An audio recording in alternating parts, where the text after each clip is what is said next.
race us and to try to get us to assimilate with him so much until we, as the house of Israel, would be no more in remembrance. And Matthias the priest,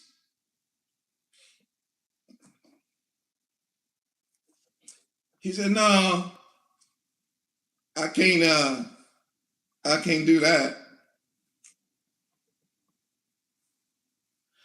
He said, either we're going to be dedicated to Yah or we're going to die trying.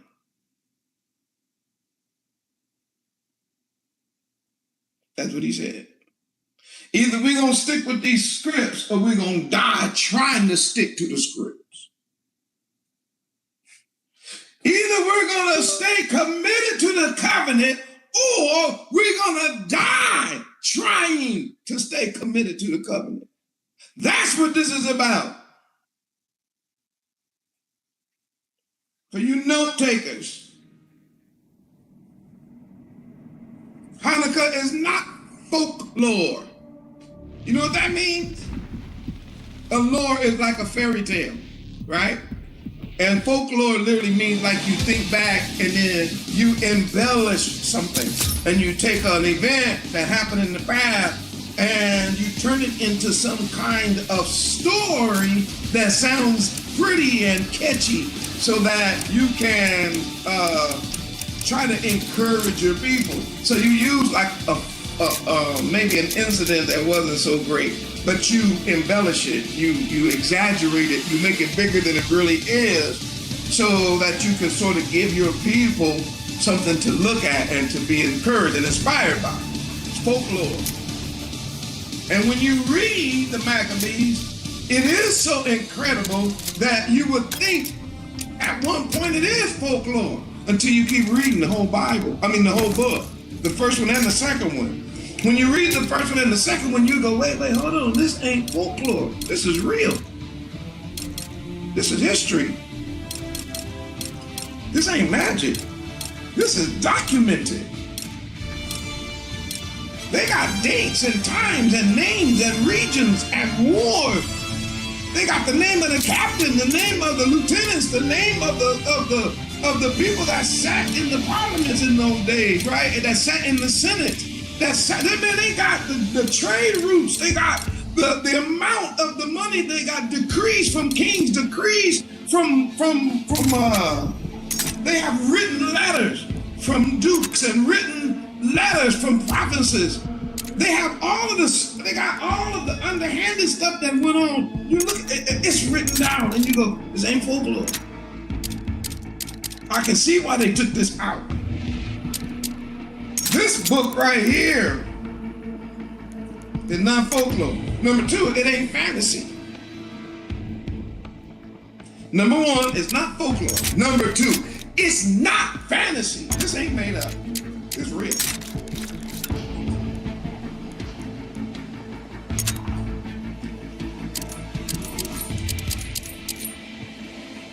Now, let me be very clear. Let me be very clear. I do not believe, where I stand now as a biblical scholar, I do not believe that the books of the Apocrypha are divinely inspired by Yah. I do not. I believe they are inspired because inspiration simply means that they were written down. Somebody was encouraged to write this stuff down. I just don't hold it on the level. I don't hold this book on the level as the 66. I hold these stories and these books in the Apocrypha as an important part of our history that we need to know. that fills in the blanks between the close of our Torah, which is the last chapter of Chronicles. I know in your Bible that the last book is Malachi, but in the actual Torah, the Chronicles, you understand, the person who's chronicling, that's writing down things, he writes down the last thing, and that's the end of the Torah. But anyway, from the last of the Chronicles until you open up what y'all call the Gospels, which is really a continuation, you can see that this book bridges the gap. So when you get to the Maccabees, what you have is an historical event that is recorded to the best of the ability of the writers. Now, I'm not talking so much about second Maccabees right now. I'm really talking about the first Maccabees, where you got the people trying their best to record a historical event the way it happened. And when you read the historical event of what happened between the last of our prophets, Malachi, and then the opening of what y'all call the New Testament, which is John, when you read what happened, now everything makes sense. I showed you all this the other day, and look at this. I'm still in my introduction, believe it or not. I showed you this the other day.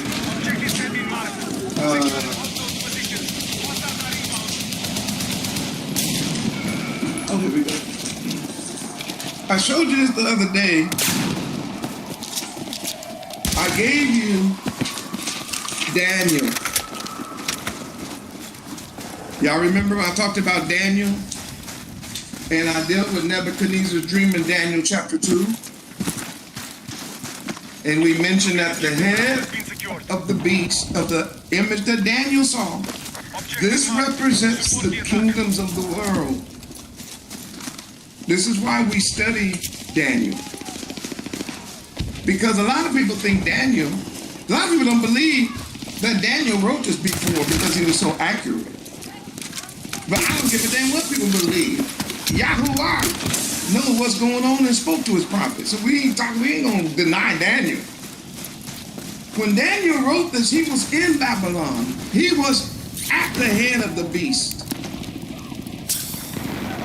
Daniel wasn't here through all of this.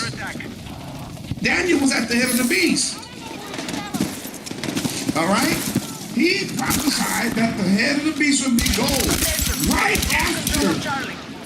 He said, now when the head of the beast falls, the next part will be the chest of the beast. Same beast. Don't forget that.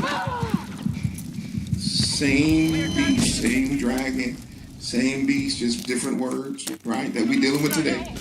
Starts with Babylon, and then, of course, the Medes and the Persians. That was the chest and the arm. That was the Darius reign. The belly and thighs of bronze was Greece. Here's another picture. Okay, we have secured Echo. Golden head, Babylon. Arms and chest, Persia. The waist, Greek. And then you see Roman, and then you see the Roman Empire. Holy Roman Empire. Right? This is Daniel's vision. Now here's why we needed the Maccabees. Because our Bible basically closes, if you just read to Malachi, it closes here at Mede and Persia. It's where it closes. Right here. So we get delivered back to our land. We go back to our land and we begin to build our temple. Yah restores the temple, or allowing us to restore the temple. That's when you get all of the prophets when they say, go back there, work on your, don't put your house in front of Yah's house. Y'all living comfortable in Yah's house is in shame. That's when you get those prophets. Right? And This is all during this time. You know, you hear the, anyway, I can't keep going to that, but there's, the prophets talk about this. Famous verses, not by might, nor by power, but by my Ruach, so Yahweh. That's all having to do with reestablishing our temple. Remember when Joshua, he had on dirty garments, blah, blah, blah, and then Satan stood opposed to him, and then Yah said, take the garments off, put new garments. And that was under, this was all happening here. So something happens when we open the Bible. When we open the Bible, we are here. When we open the New Testament. So you close the Bible here, you open what you call the New Testament, we're already here. So this is missing because this is in the Apocrypha. It's in the Apocrypha. See, you're learning today. If y'all learning what the moon rate put a 500,000, I said this part, the Greek part, Objective Echo has the been Grecian Empire is missing out of the Bible, out of here. It closes when we're still Medo-Persia. What this does, it fills in the blank. It fills in the blank historically about what these wicked people own. Y'all have no idea, and I'm not doing it today because of my time. Alright, we are engaging Objective Charlie. But these people right here were sick. Objective Bravo neutralized. Our people, as I mentioned before, had never ever seen no wickedness. It just never, it just never occurred to us to do some of the things that they did.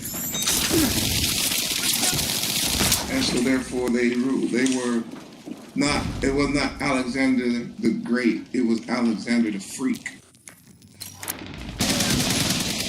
He was nasty, he was sickening, bloody, and into all manner of wickedness. So was his, the people who followed him, and so were their children.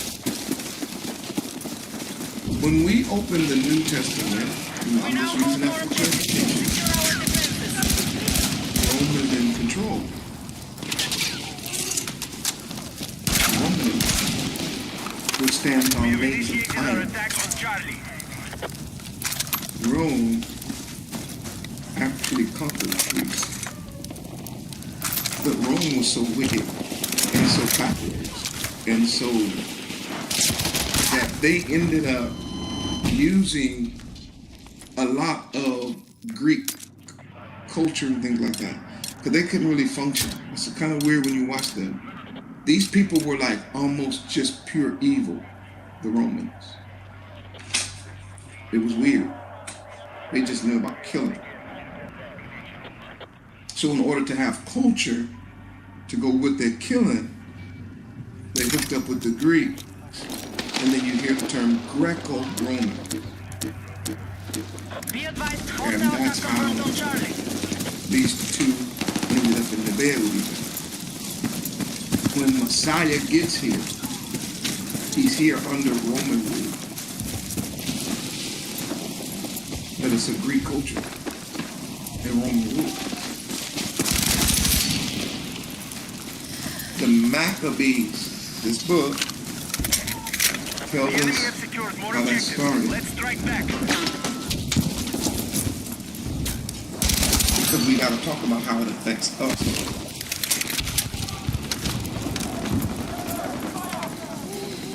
If y'all still rolling with the Maury, put a 600,000 in the chat.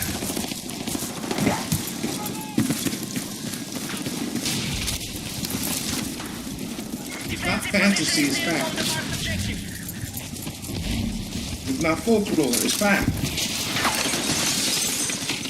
And number 3, Hanukkah is not, the dedication is not some kind of Our troops have secured more objectives.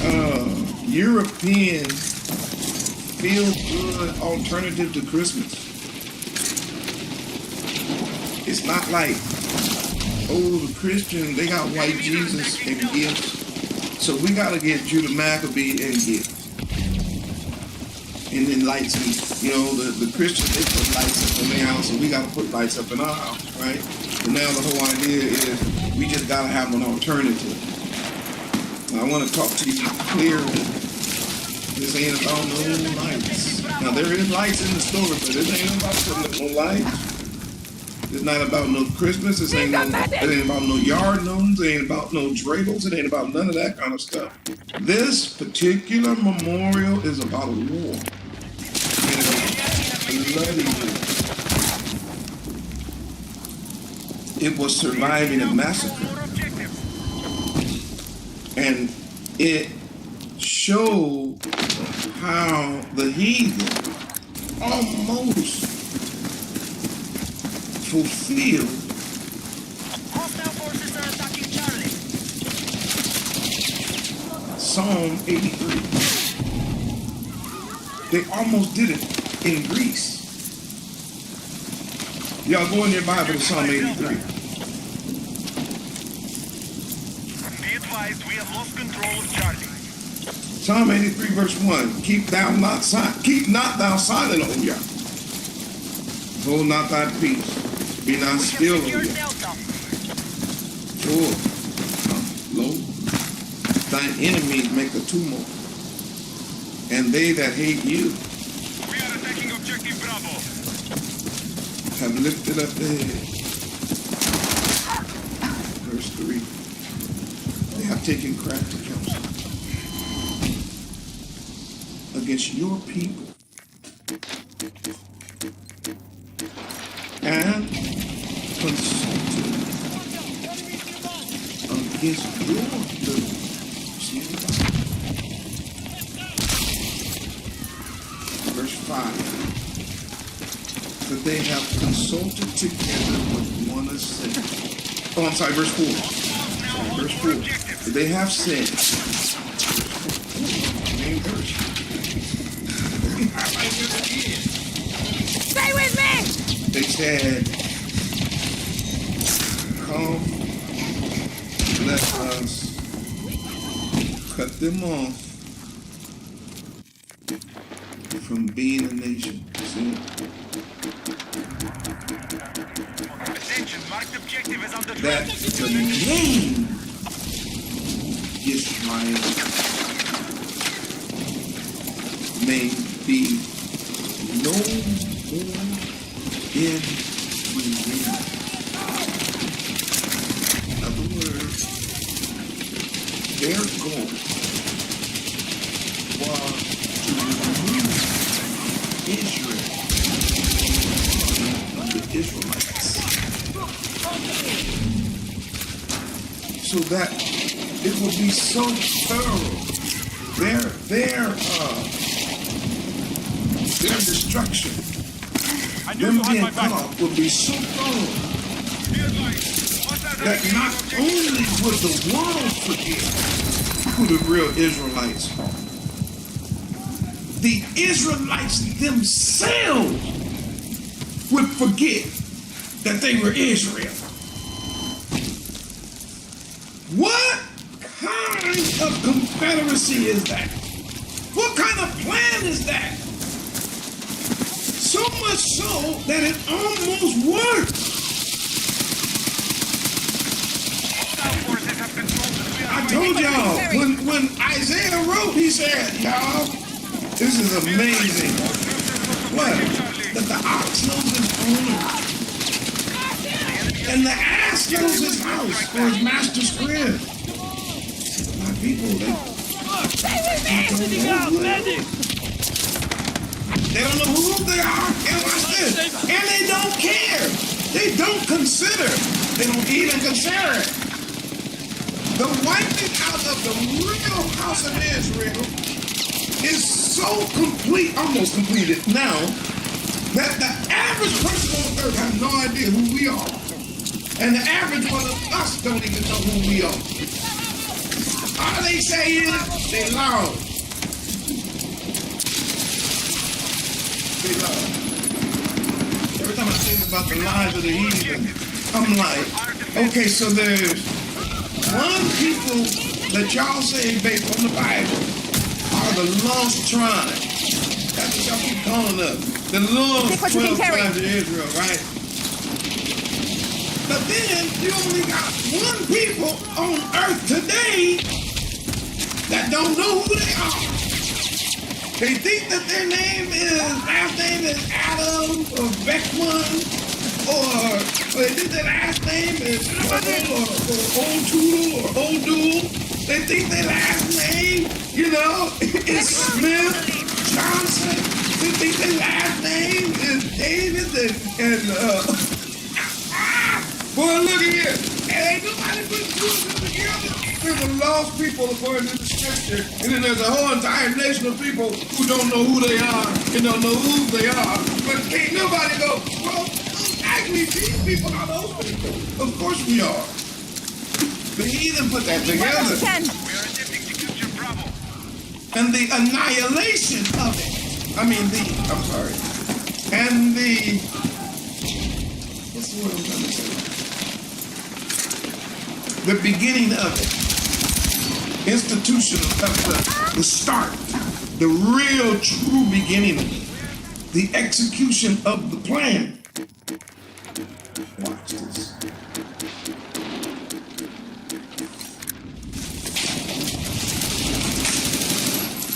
Here. Bravo has been neutralized.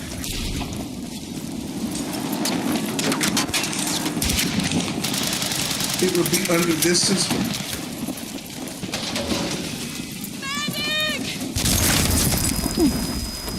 Are y'all still, is this too deep for Shabbat? Are y'all still rolling with me? Put a 700,000. You still rolling with me? Put a 700,000. I said, when they got ready to do this, it happens under the Babylon image. Enemies are attacking us. Now, remember, this is one system. I know you see a statue, but this is a system. This is not just a statue. These are kingdoms. These are nations. And what Daniel is trying to teach you is that these nations are all connected. It's one nation. This ain't two statues. So the Medes and the Persians are just the chest of Babylon. The Greek Empire was sick and dirty and nasty. They represent the loins of the empire. Then you got the iron legs that represent the cruelty of the empire under Rome. Then you got these 10 toes, which is the Roman Empire now, the quote-unquote Holy Roman Empire, but it's confederate with everybody else in the world. And it is those confederates, those 10 toes. I get ready. But the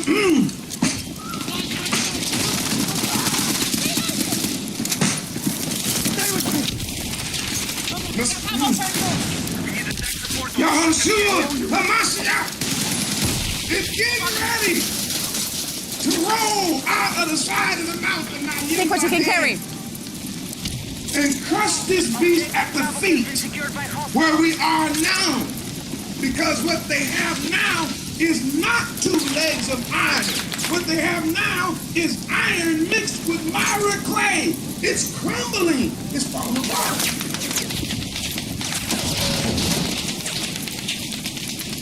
So the Maccabee period, what happened during the Maccabee was here. It would have been over for us here if it had not been for Matthias.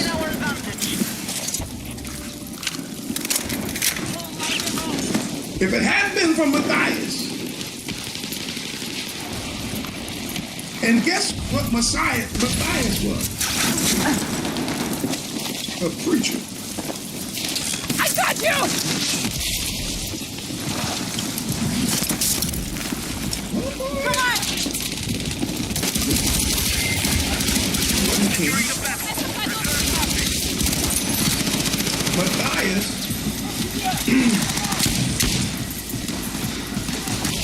was a preacher. Burn away! Matthias was a Levite.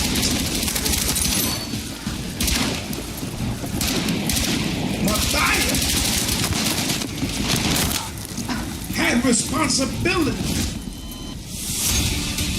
of leading the house of Israel in biblical worship, teaching them the truth.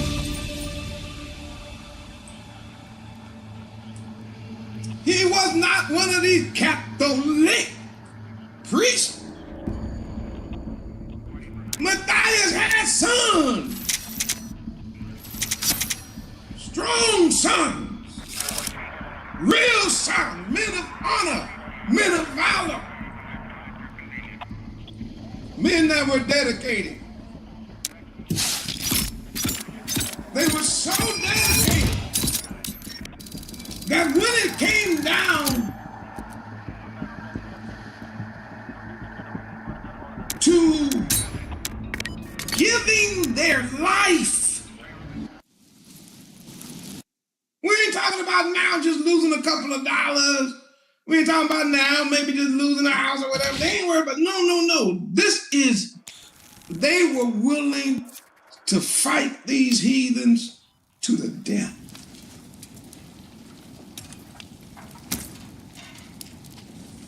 It's not a feel-good feast for the white Christians. I know all of them I'm watching these so-called Christian church, and all everybody like trying to participate in our feast. Oh, and by the way, let me just break this out. Let me say this. I meant to write this in my notes. Forgot to do it, but it came to me. Hallelujah. I know that these are not correct terms that I'm going to share with you right now. But I'm using colloquial language. I'm using common language to help you understand what I'm talking about. I know that this is not accurate and perfect, but it's going to help you understand. These Europeans are white people. The house of Israel are black people. The Europeans in Greece and in Rome, these are white Europeans. The people that they are fighting and trying to turn into them, these are black Africans. These are people from that continent. So for those of you who don't like terms like black and white, this is white. This is white European occupation in North Africa. That's what this is. These are white folk fighting against black people that's trying to keep the Torah. Now, I know some of y'all don't like those words. What? When you say white folk and when you say black folk. And I know why you're going to say that. The reason why you say that because you kind of like me. You like Monterey. Ain't nobody's skin really black. You're right. But did you also know ain't nobody's skin white? If you run with the Monterey, and you know I just told the truth, put a 12 in here for the 12 tribes of Israel. I said, our skin ain't black. Well, if that's true, then their skin ain't white.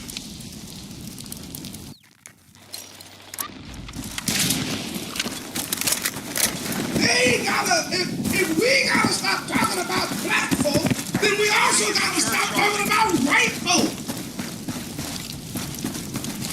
If you just wanna be color coded, call me brown. And if we're gonna be color calling, I'm gonna call you pink. So now we got the pink people came down out of Europe fighting against the brown people that's in Africa. Now, did that make 100% truth and sense so that your brain can departmentalize like it's supposed to? These are pink Europeans. Stay strong. Now, you're not so offended, right? These are pink people fighting brown people. We have taken Delta. Dark-skinned brown people, medium-skinned brown people, ruddy brown people being invaded by European pink We're people. attacking objective Alpha. Let me say it in a way that y'all don't get so offended with black and white, okay? Pink and brown. Everybody put it in the chat. Pink and brown. Oh yes, pink against brown. Grab what you can!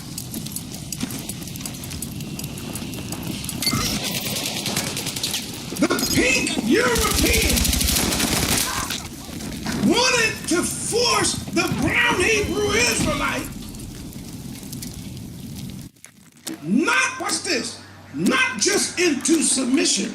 That's not enough for them. They were not satisfied with submission. Charlie. They wanted assimilation. Grab what you can! Here's your ammo! Submission was not enough for these nasty, dirty, freaky Greeks. They couldn't sleep understanding with the understanding that it was just submission. No, their goal was assimilation. All right, our forces Because control if they more just objectives than the enemy. submit, Good work. if the brown Hebrews just submit, they're going to keep their tradition. They're going to keep their Torah. They're going to keep their feast days. They're going to keep their laws. They're going to keep their statutes. They're going to keep their commandments. They're going to keep everything that they have. And as long as they keep everything they have, we will never ultimately rule them. But what we got to do is, we got to make these brown people feel like they pink. We got to make these brown Hebrew Israelites forget their culture and pick up the pink culture. We got to do things the way of the pink. They got to have a pink God. They can't have a brown God. They got to have a pink Messiah. They got to have a pink worship. They got to eat a pink pig. They got to eat pink shrimps. They got to go and go 100% Take what you can carry! pink. They gotta wear. They gotta walk. We need to be pink. Talking about they gold. Talking about their iron and brass and tear it off. Nah, we're gonna make them pink.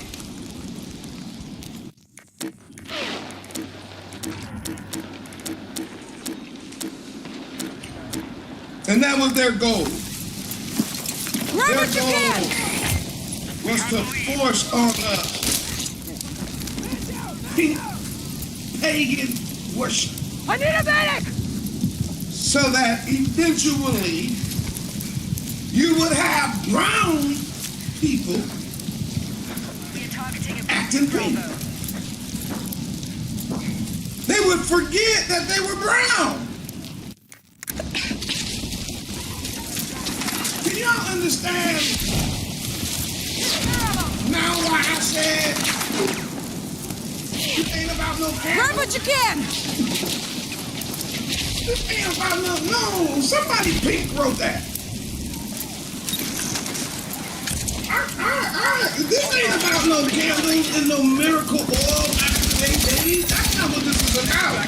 This is about Greece trying to turn Israelites Greek.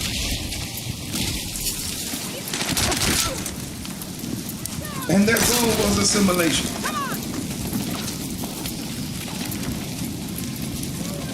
And it was working. because they had came down so dirty and nasty and cruel.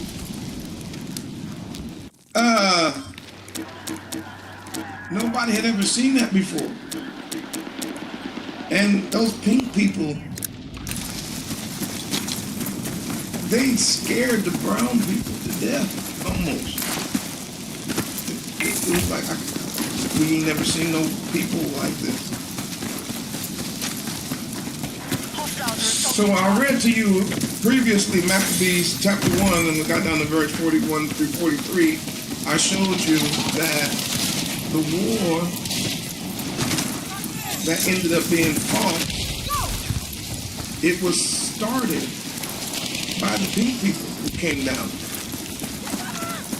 I don't have time to deal with it, but when you read the first and second Maccabees, you're going to find out that there was just a small time when we got out of Babylon captivity. We call it Babylonian, but really it had switched over to the Medes and the Persians when we got out of there, right?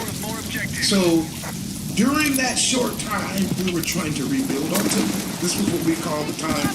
It was our time of reformation, coming out of captivity. We were trying to rebuild our homes, rebuild our temples, rebuild our families, rebuild our worship. We were trying to turn back to the covenant. It was a time that we had under the Persians that was guaranteed peace. I don't have time to get into that. We had papers, and basically the papers said from the king that we could rebuild, and we could do it with our own stuff, and we could worship. Yeah, so we had went into a treaty, kind of. The king made a declaration, and this was our time that we were trying. Now I want you to see the parallel. This was our time when we were trying to re-establish our people out of captivity. And it was during this time that Alexander the Priest, that nasty, twisted, unbelievable spawn of the devil, decided that he wanted to kill everybody in the world, take over the whole world. And at the same time doing all manner of nasty stuff. Can't even be written in the Bible so nasty. And bloodshed. He was a war sickening. I told y'all the other day when he died, he was depressed. And he couldn't go do no more killing. That was the only thing on his mind. Freaking and killing. He just wanted some more bloodshed. And he started calling. I would call him a little, you know what? Female dog. Sickening. When he died, he split his kingdom. Kingdom split amongst his friends that he grew up with, because they were all freaky diggy. And they could only think about blood and guts and murder and pillage and raping and robbing and slavery and all of that stuff. Just that culture is weird. And that culture obviously is going to whoop Persia. Because as bad as the Persians are, they wasn't that bad. They wasn't as bad as them people. They came down and it was unbelievable. Unbelievable.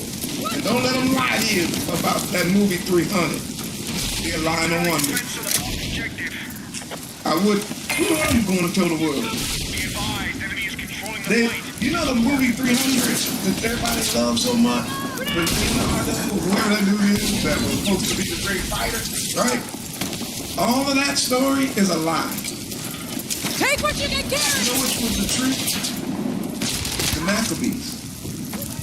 That story is about our book. They twisted it. They changed the character. They made Darius, who really was not Darius. That person was really Antiochus Epiphanes. Over there you go. Okay. And the 300 quote-unquote soldiers, that was not Greece. Those 300 was Maccabees soldiers. That was Israel that did that. That was brown people. We fought against them. Small numbers against power. Watch the story of the Maccabees.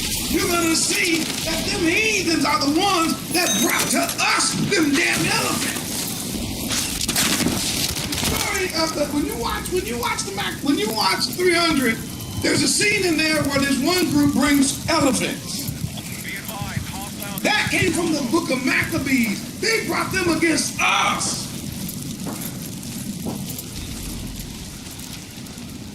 What? I ain't got time. You look, we'll be here all day. No, they don't have stories like that. They making, but that's our story that they twisted. The real story is right in the book of Maccabees. You can read it for yourself. First Maccabees and second. You can see exactly what happened in the wars that they had to fight. And guess what you're going to find? You're going to find them elephants in there. There's a dead giveaway. I get that. Where am I at? Oh. All right. So, this Grab what you can. the devil that shows up. He sends messengers that are wicked too. And every time he sends these messengers into Israel, into Jerusalem, what they called Israel then, when they would come into Jerusalem, into the holy city, they would kill people. And they would rob. And they would act like they were nice, but they would say, give me the tribute. And then the people would bring the tribute. He would talk nice, we ain't gonna bother you, just give us what you want. People would bring them. People was going and getting the money, they didn't want to. They would pay in Greece, and then they would pay the people, and Greece would take the money, and they'd kill the people anyway. I mean, it's in the Maccabees. The Grecians would kill the people anyway. And then on the way out of town, for no reason at all, they just burned down all the people's houses. Pulled down all the walls on the way out. Approached the city. And so they had to, so some of the people that were wild started realizing that we're not going to beat these Objective people. Alpha has been neutralized. These people from Europe are too powerful. Brown people. Attack support needed on the marked And objective. so what they said was, let's just do what they say. And when the people decided that they were going to join with the pink people Hostile forces and are still ahead in the assimilate, fight. Let's regroup. this is what became the irritation for Brown. We are targeting This objective is when he Bravo. was like, what is happening here? And so I'm gonna just fast forward a little bit because I'm going to deal with this passage some more too. Don't worry about it, y'all. I know we're gonna get on the room today, but I gotta show you this is war, right? Matthias, who was a preacher, just think of it like this: he's a pastor and he got 7 sons. I mean, he got 5 sons. He's a preacher, and he's committed, but everybody else is uncommitted. And Make it! Hold on! they took on the attitude of what different do we do? And we just survive. It ain't that serious. Just do whatever they say, and everything will be fine. So then what ended up happening, The enemy is close to victory. I need our everyone on the people offensive. started acting pink.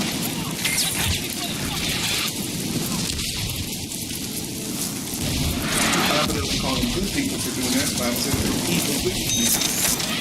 Began to join in with the wicked European people. And therefore they abandoned God. They abandoned God. They began to adopt Greek customs. They tried to reverse the circumcision. They set up gymnasiums They participated in quote-unquote Olympic games. Let's move! They forsook the Shabbat. They began to eat forbidden foods, especially the swine. And once the people and the leadership, some of the wicked leadership started doing it, then the people started doing it. The enemy has secured more And objectives. Matthias was like, okay, well, I think I'm going to save his story for a standalone video.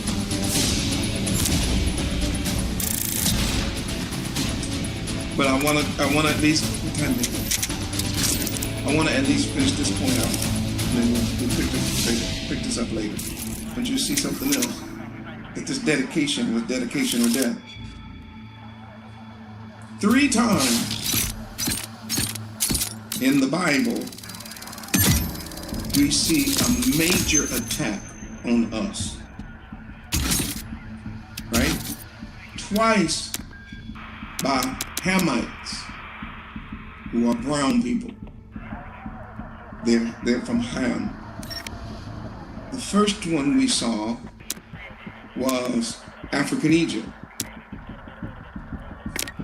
When we were in Mizraim, Egypt, that was a Hamite that ruled over us. Brown, right? His wickedness was Joseph back in the day had saved Egypt and built the treasure cities. He showed up and was like, I don't give a dang who he is. These brown Israelites are stronger than we are, and they're more mighty than we are. And if we don't do something about them, they're going to join with our enemies and leave. That was their fear. So I want you to see what they did. They immediately changed our status. Because under Joseph, we had the status of honored guests, invited by the very house of Pharaoh and placed in Goshen. But the first captivities changed our situation and our status. And that's the first time that we hear that we are slaves. So you went from honored guests, or from the savior of the world, to slaves because of the fear of the Pharaoh. So your status was changed. You, for the first time, your people have been redefined.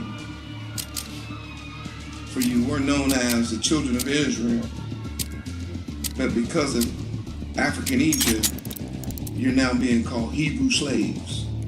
You see the difference? See what they did to you? No longer the children of Israel welcomed by the Pharaoh into Egypt. No, now you Hebrew slaves. Children of Israel, now Hebrew slaves. So now the mind is being told that it's a slave. So it's very difficult for Moses to get the people when they leave. It was hard for him to get them to leave, first of all, because as soon as they left, they wanted to go back. That's that slave mind, right? And throughout the journey, he was dealing with that slave mentality. So that was the damage done in Egypt. But we got out of there, right? The second place that damaged us as a nation was Babylon. Because Babylon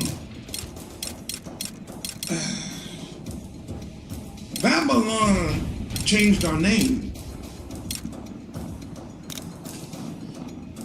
And the goal of Babylon was re-education.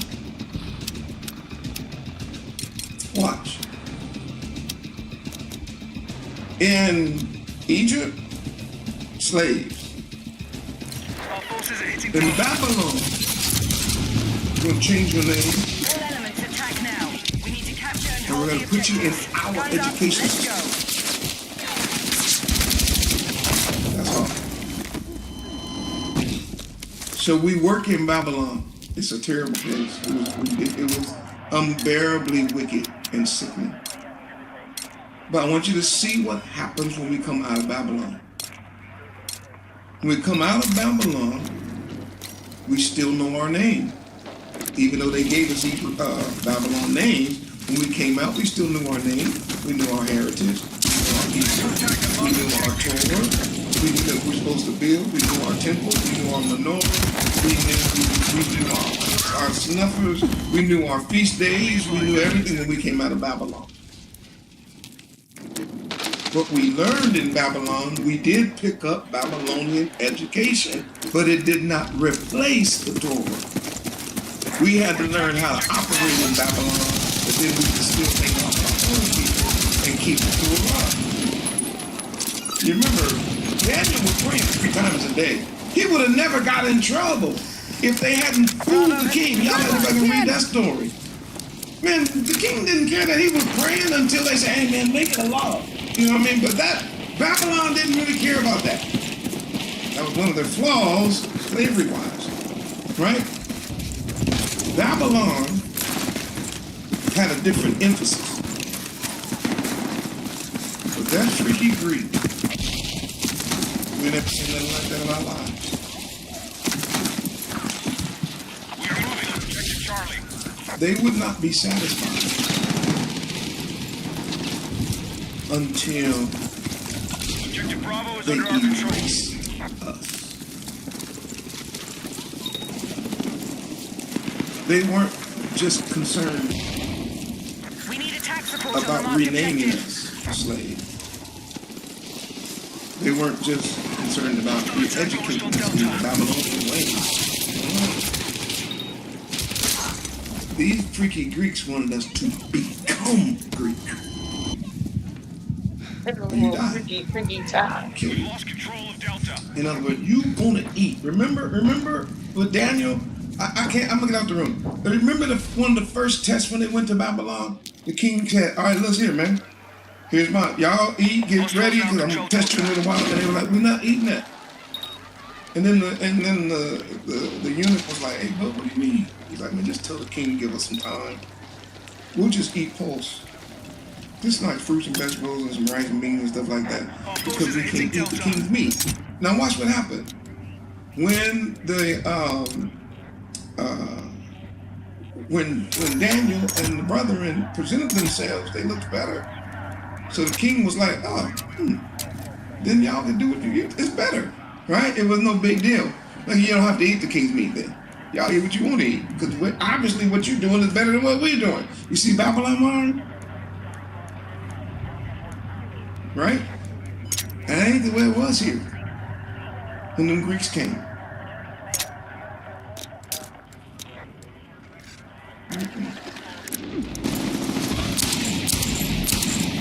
They tortured a man like 19 years old. Be advised, the enemy now controls all objectives. He had never had nothing,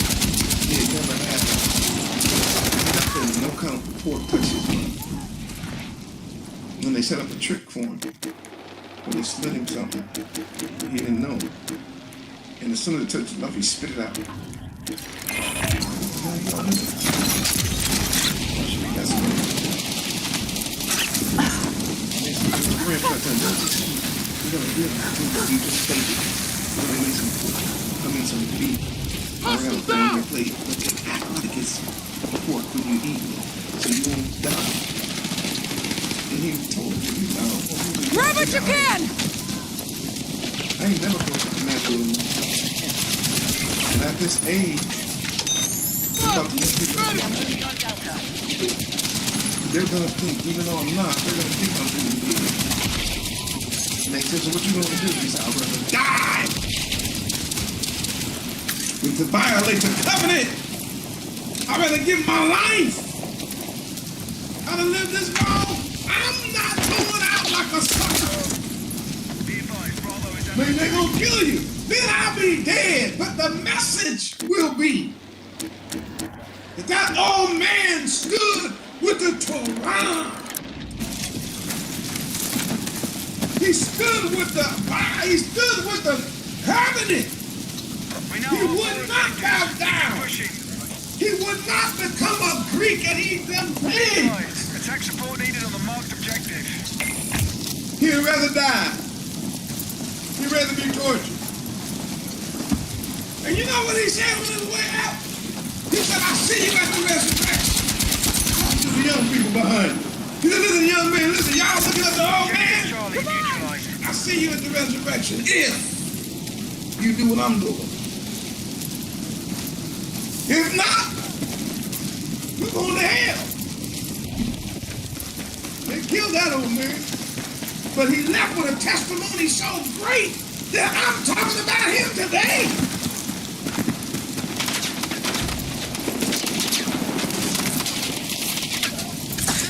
Almost There there. was a woman. That set us up. Come on! In second Maccabees, I think around chapter 7. Somebody's gonna always fact check the mirror. I'm looking at it. I'll get it right. Hold on. Second Maccabees.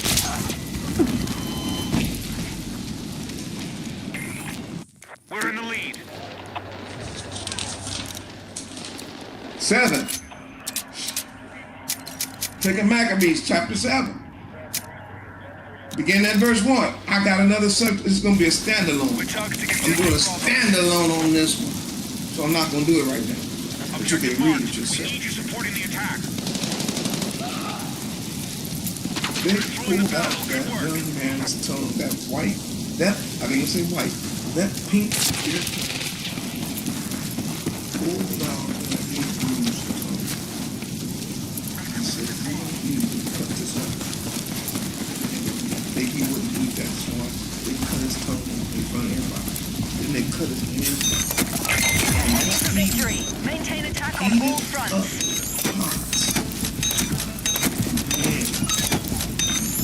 And chop sick minds.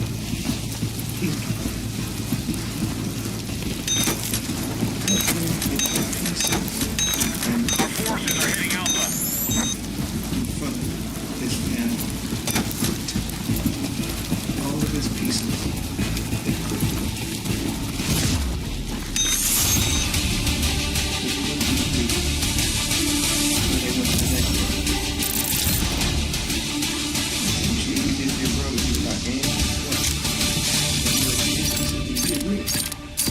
Why are you doing all this talking? Because if you think we're going to eat pigs, you're crazy. You think we're going to bow down to you, you're crazy. You think we are getting ready to forfeit eternal life to eat a damn swine. You the one crazy, not us. You have no resurrection, we do. Kill him. Torture. Bloodshed all over the temple floor. We went to the next one. You know that fool did that to every single one. So y'all don't know what we're dealing with. This Hanukkah is not, the dedication is not pretty words and candlesticks. That's not what this is about. This was a war against our very identity as a people. This was a war against our dedication to our king. This was a war. I'm going to tell you something else. After they finished killing all of the children, they got to the last son. That nasty, dirty king said, you see all this blood here, your body parts of your brother. You see all the massacres that have been done. He said, I don't want to kill you, man. I'll make you rich. I'll give you more money than you ever had in your life, bud. The fact that you got this kind of, talking to the brown man, right? This white man said to this brown Israelite, he said, the fact that your family is so strong and you have this kind of conviction, what could you do if you worked for me and was set up with it, and I set you up in a kingdom? And this is what that pink European said. He said, and I'll call you my friend. And they said, Mama, come here. Mama came over. Talk to your son. You know what they thought she was going to do? Talking about her. She went up to her son. These objectives are confirmed. Capture. Let's You know go. what I'm talking about? You know how your daddy raised you. He said, Mom, I think I'm finna eat the pig. You think I'm good, Mama? Mom, come on, man. I might be your baby brother, but I ain't no punk at all. Objective Bravo has now been secured. We need attack support on the marked objective. And after that, killed her. Y'all don't understand what you're dealing with. They never seen nothing like these pink people from here. Another thing that they did to us, they forbade circumcision. But some of our women were like, told us they did not do that. So they went and did, and they circumcised their children. And them pink Europeans found out that they did that. They went and discovered where they were hidden. And they killed the mom. And they killed the baby. And they hung the babies around the dead mom's head. And then strung them. Who else have you heard do that? Yes. The pink Europeans that put us in slavery here. You already know. When you think about that, it's like, wow. I told you they killed us for reading the Bible. Put our eyes out, hung us, dragged. This is the beginning of the war.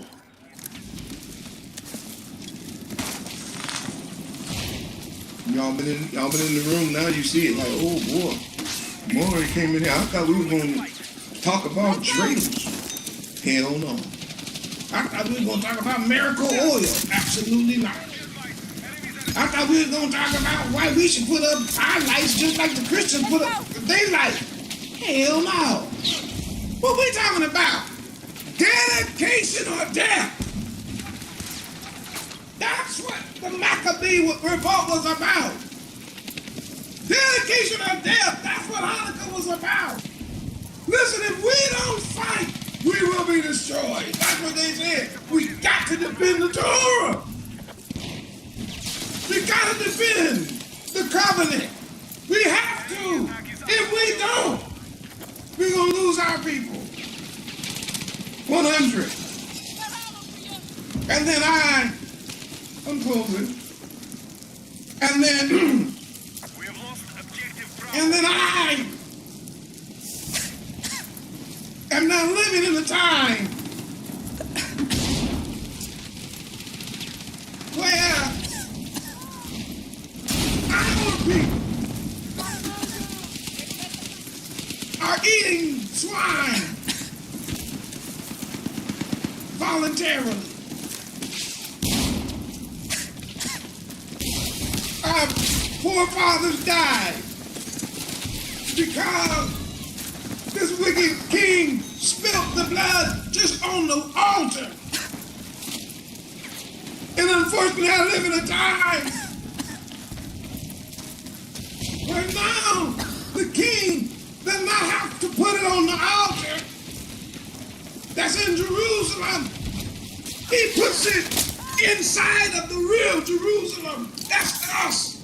And we voluntarily put that wickedness in our own heart, in our own soul. We voluntarily stitch and burn Greek letters onto our skin.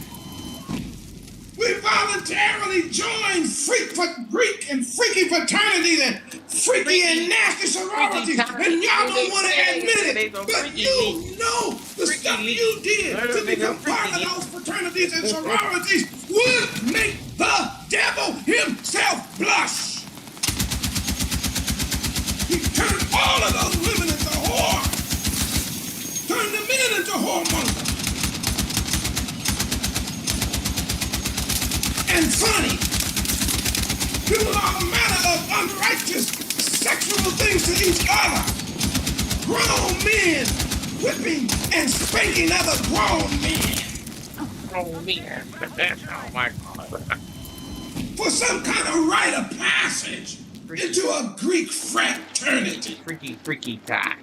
You're gonna pray on that freaky guy. Matthias and Judas and Simon and John, and they died, and hundreds of our brethren was like, we gotta do something. And then here I show up, and I'm looking at the wickedness that surrounds us. And what do you think I'm supposed to do? Because I'm a seer in the house, and on top of that, I'm a preacher. And if Matthias couldn't hold his peace, how you think I can hold my peace? I don't work for Rome. I don't work for Greece. I don't have a church. I don't have an association. I don't have a camp. I don't have none of that. I have Torah. I have Yahweh who told me to be bold in these last days. Exactly.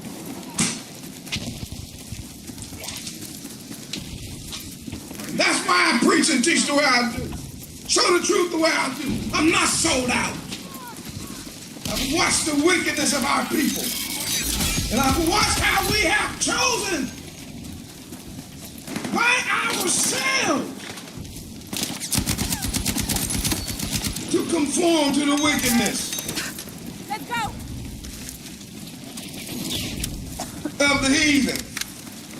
Take what you can carry.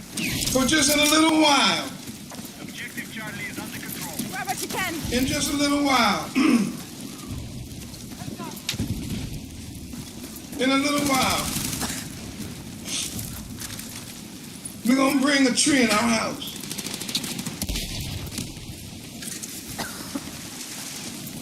In just a little while,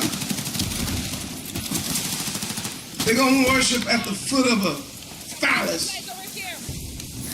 They're going to sing the songs of the heathen. They're going to worship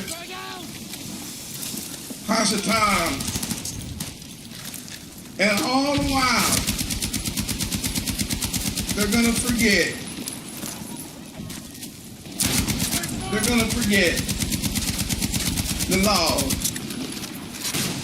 the statutes, and the commandments of the Most High Yah. Our people are not going to keep Shabbat, but they will gather on a Sunday. Our people are not going to remember the dedication, but they will remember Santa Claus. We will not remember Take what you can carry. our temple and our altars, but we will remember placing our stocking on a chimney with care. We're not going to remember the lamb that was slain for the foundation of the world, from the foundation of the world for us, but we will remember to put that shrine on our table, hold hands and pray. And you think I should be silent? Our people are not going to keep the dedication when we read in the book of John that in the winter Yahushua himself walked in the temple during the dedication.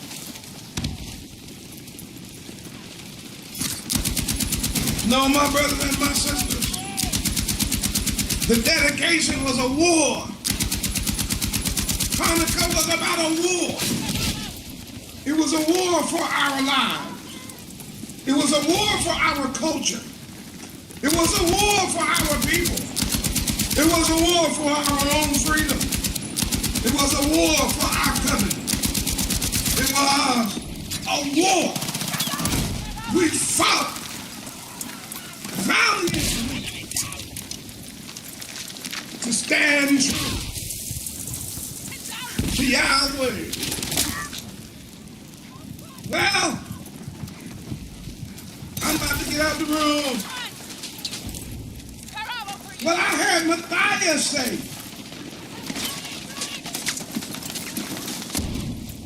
as he was running through the city with a loud voice.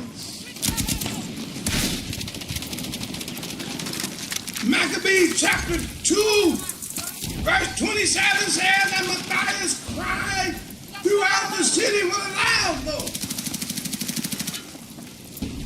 And some of y'all want me to have a quiet voice. That's why I don't take my instructions from y'all. That's why I don't take my direction from you.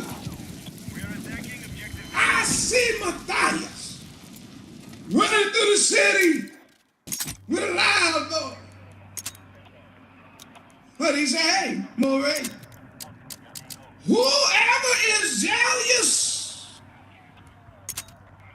of Torah, and whoever want to maintain the covenant, follow me. I gotta go. That's what he said. He said, hey, listen. Anybody here?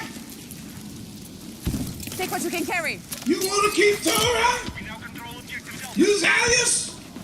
You believe that the covenant is worthwhile? Move to attack the marked objective. He said, follow me. Where you going? You going up on this hill. Guess who was the first people that found it? His sons. I told you. Well, when he sat him down, you ought to read the story. He said, now listen, son. Enemies are attacking Bravo. Most likely, you're going to die. We're going to give our life for this. And just know that you are to die a valiant man. Enemies are attacking objective Charlie. And then I heard the Messiah say, he said, We have lost control of Bravo. follow. I heard him say it. He said, follow. He said, follow me. Secure more objectives. And understand that following me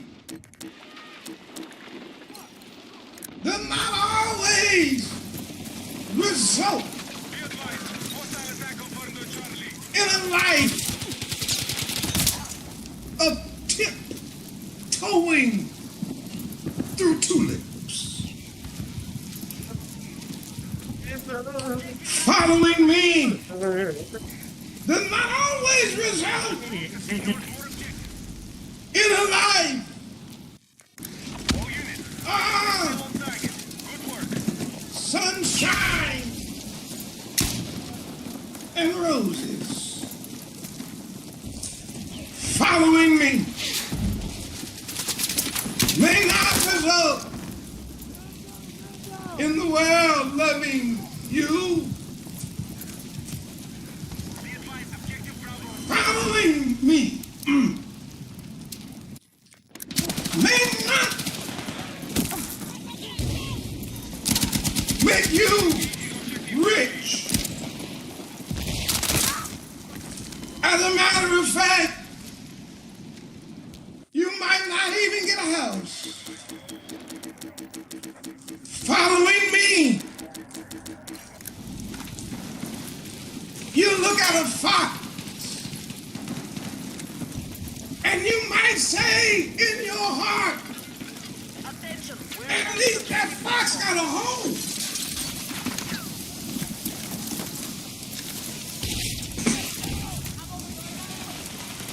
Following me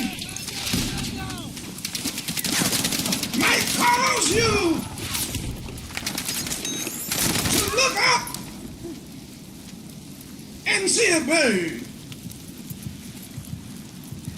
And you following me and looking at that bird, Troops are winning the fight. you're liable to say, at least that bird, at least that bird have a nest.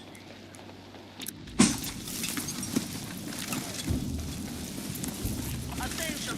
Our troops have captured. But where you going? It look like to me like you don't even have a place to lay your head. So it puts us in a crisis of belief.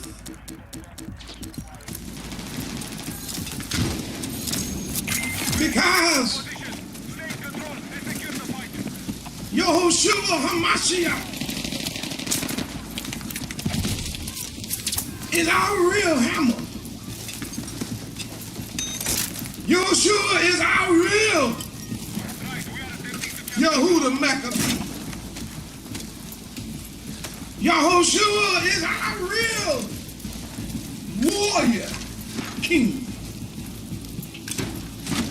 And I never shall forget, he was on his way to Jerusalem. And he told the disciples, he said, now, I'm heading to Jerusalem. But it's not going to be a nice trip. It's going to be difficult because the preachers and the pastors have all turned against me. The chief priests and the scribes are going to cause me to suffer many things and be killed.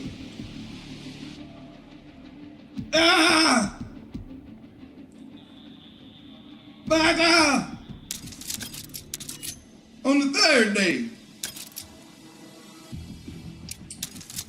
on the third day, I will be raised again. On that third day. At that time, Kepha took him and began to rebuke him, saying to him, man, don't say that. Man, don't do that.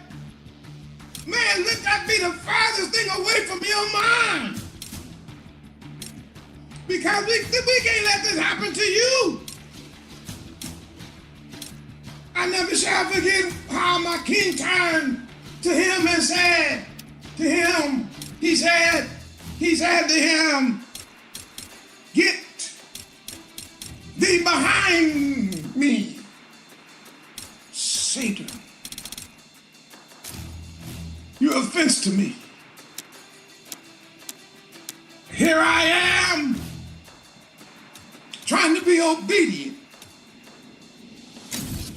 and you pulling on my heartstring.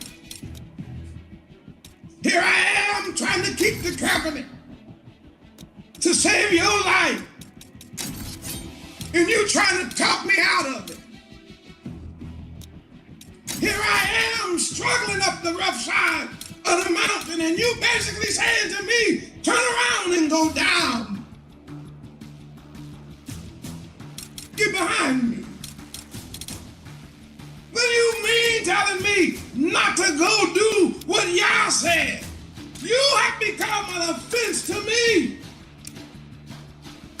Because all you can think about right now are the things of man. Your brain, your mind can't even conceive right now of the things of Yah. This is the reason why we must continue to encourage the house of Israel. Listen, there's two different things you need to be thinking about. Either you thinking about the things of Yah, or you thinking about the things of yourself.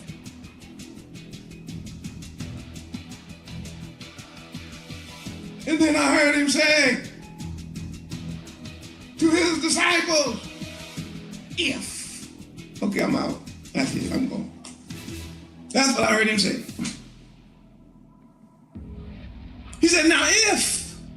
Ooh, oh my. He said, what? He said, now if you come after me, yeah, you gonna have to learn to deny yourself. Huh? Oh yeah. I don't care what that European told you. You gonna have to deny yourself.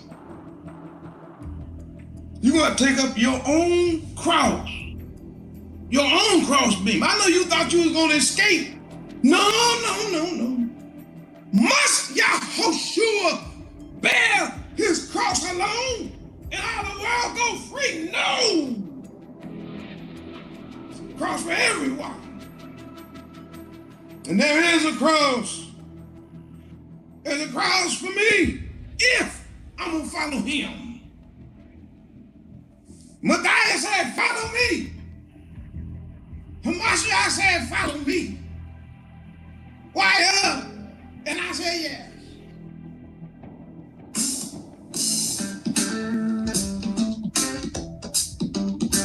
Where you going, Maureen?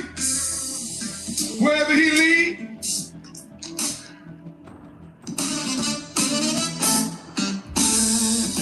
Well, what if he take you to the mountain? Then I'll be on the mountain. What about the valley? Then I'm going in the valley. What if you're hungry? Then I'm just hungry. What if you get hot? Then I'm just hot. What if you be out in the cold? Then I'll just be cold. What if they take your life? Then I'm going to sleep.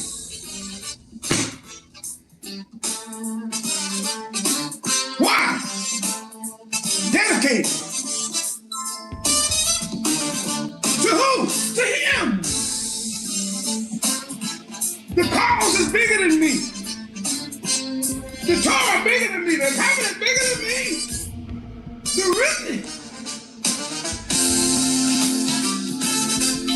Anybody in the room understand now that dedication is bigger than you?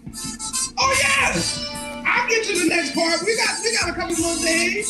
We're gonna get to it, y'all. Hold on. Just for now, I just want you to see. We entered into a great war, but it's a good fight. Matter of fact, the Bible said it's a good fight. And we all fighting. Somebody else will come out of darkness. I gotta go. I appreciate y'all being in the room. But just understand something, the Feast of Dedication is literally a war. It's a dedication. It's a dedication of war. But it's a good fight. Why? Because in the end, we win. Put a 1 million in the chat. I gotta go. Please put a 1 million. And y'all pray for me. I'm gonna pray for you. Support the work. Did you learn something? Were you encouraged? Did you look forward to our time together? Support the ark through the tithes and offering. Do it now before you forget. Do it now while you feeling what you are feeling and knowing what you know. And Abba will bless you. And I pray that as Abba blesses us, that we will also be a blessing to you. And understand something. This dedication feast is not always to look back. We got to look right here where we are right now. Israel needs to be saved. Jacob got to wake up. The remnant must rise up. The bride got to get herself ready. Ready to meet the king. Our real king. Oh, sure. Come on, yeah. Go short to God. Hallelujah. Hallelujah. Hallelujah. Hallelujah.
Loosen up your body too tight.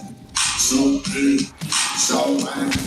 Here's a message from the club lost now. Take what you can Go carry. make the sandwich that right. Make it your love, it's right. I know you like it once you hear that night. I feel good when you're back this time. It's so good, it's alright. Yeah, it's alright.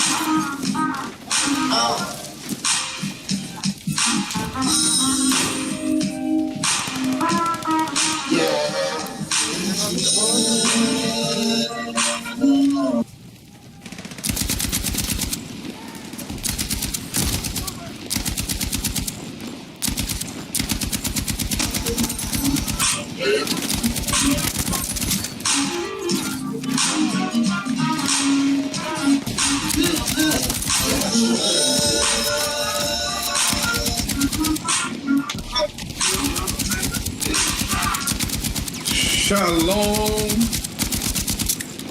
shalom, shalom, Take what you can shalom carry. to all of you, my heavenly Father children. You saw the thumbnail. Some of y'all that came in the room all ready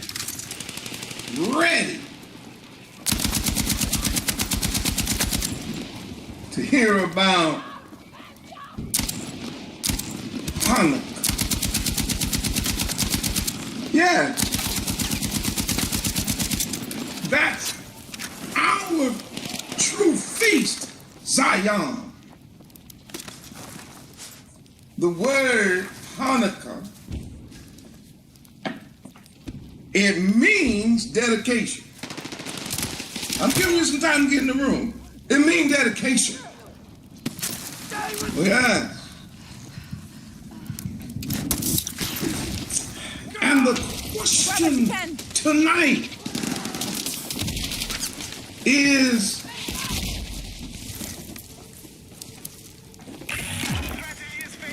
why would the heathen teach us the fairy tale of Take what you can Christmas? carry.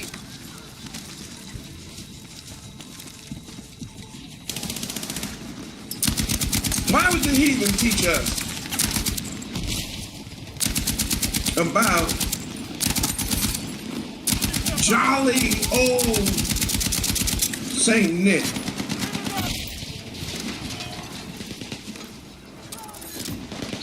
I don't understand. Why would the heathen teach us? I'm talking about the Hebrew Israelites of the Bible. I'm talking about those of us scattered to the four corners of the earth by this heathen. Don't forget, they are the ones that put us on the slave ship. What made them teach us Rudolph, the red-nosed reindeer?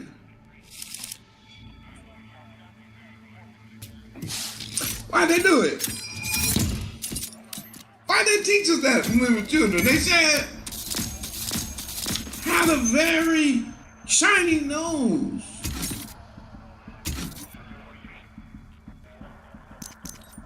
And if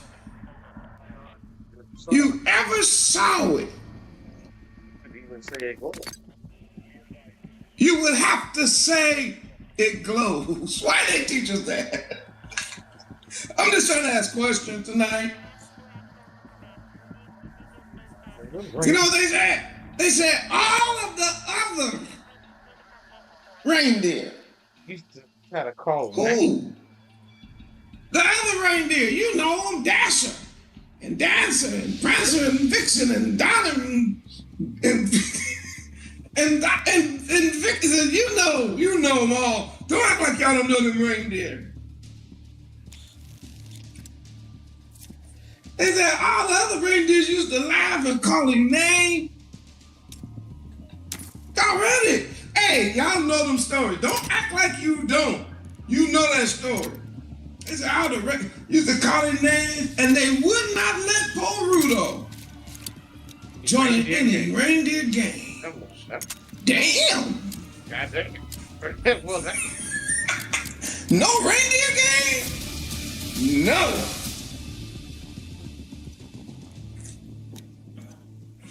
Then one foggy Christmas Eve.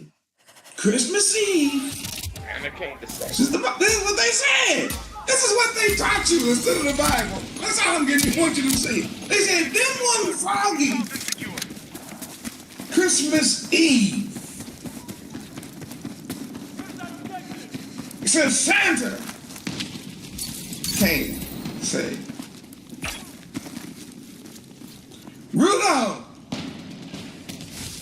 Rudolph said, yeah. Well, right. With your nose so bright, Bravo is under control. You guys, my slave. won't you guide my sleigh tonight? What? Yeah. Santa asked Rudolph to guide his sleigh that night. But then all the other reindeers got there.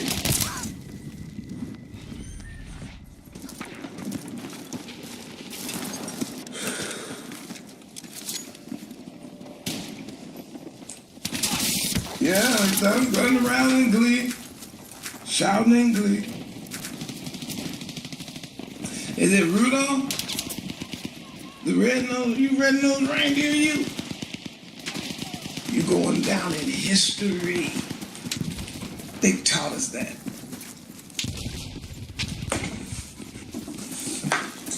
I'm Dr. Yoshiyahu Dawid Ben Israel, a seer in the house of Israel. The Most High Yah has called me out of the darkness into the marvelous light to expose the wiles of the devil, Now, lie. to show you all who you are for real and whose you are,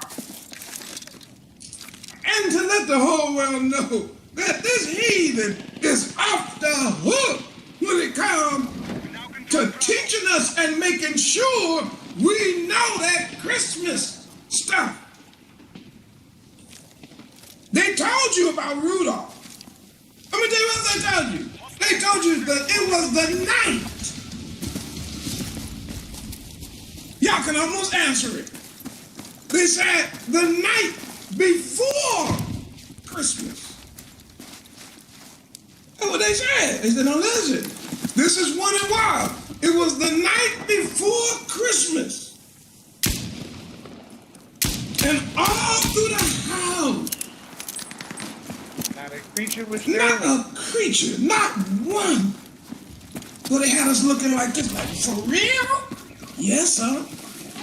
Not a creature was stirring, Not even a mouse. not even a mouse. They made us learn it. The reason why y'all responding like you are in the chat is because you know that. They taught it to you. They made sure you know it.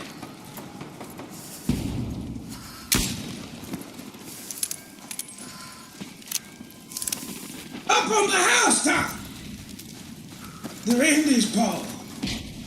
Out, jump, good old Santa Claus. Look, all y'all like, oh damn. I'm not just thinking like, how much do I know? Oh, they taught you. On the 12th, watch this. Finish it for me. On the 12th day of what? Right in the chat. See, I don't have to do much. I'm a seer. Once I show you, you like, whoa. Everything he's saying, I don't even remember learning it. See? On the 12th day of Christmas, you all wrote it. He said, my what? What's the next one? My what? What's the next one? On the of Christmas, my what's the very next word? Look at see, y'all. This is my point. Who taught you that? Because you know that's not in the Bible nowhere. That's not anywhere in the Bible. But you know it. You already know it. Finish this one. Silver bell. Silver bell. What's the very next line? Right in the chat. Let the world know we've been taught this. Even though we didn't learn it, even though we had a Bible, we never. Let the world know you know this by heart. Silver bells, silver bells. What's the next line? And watch the text. Who said that? Can you write his rain? Who else? Simon and boy, y'all rolling through here. It's Christmas time in the city. How do you know that line? And is it really a Christmas? You see what I'm saying? How do you know these things? I'm talking about I can just start a song. I ain't even gotta finish it. But let me keep going with this. Chestnuts. Roasting. Where? Right in the chat. Chestnuts. Roasting where? Right in the chat. You know, family, I can't do you tonight. I can't do you tonight. That taught me that one. Boy, look at chestnuts roasting by the open fire. So how do y'all know that? Who taught you that? Jack Frost nibbling at your nose? Yuletide carols being sung by the choir?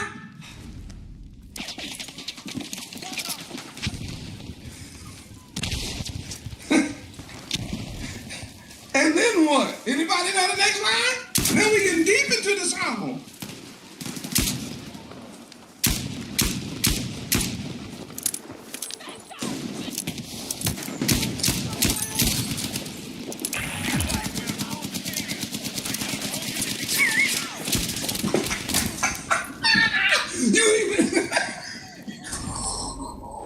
You see it? Just up like Eskimo. Why? Because everybody knows. Some turkey and some mistletoe.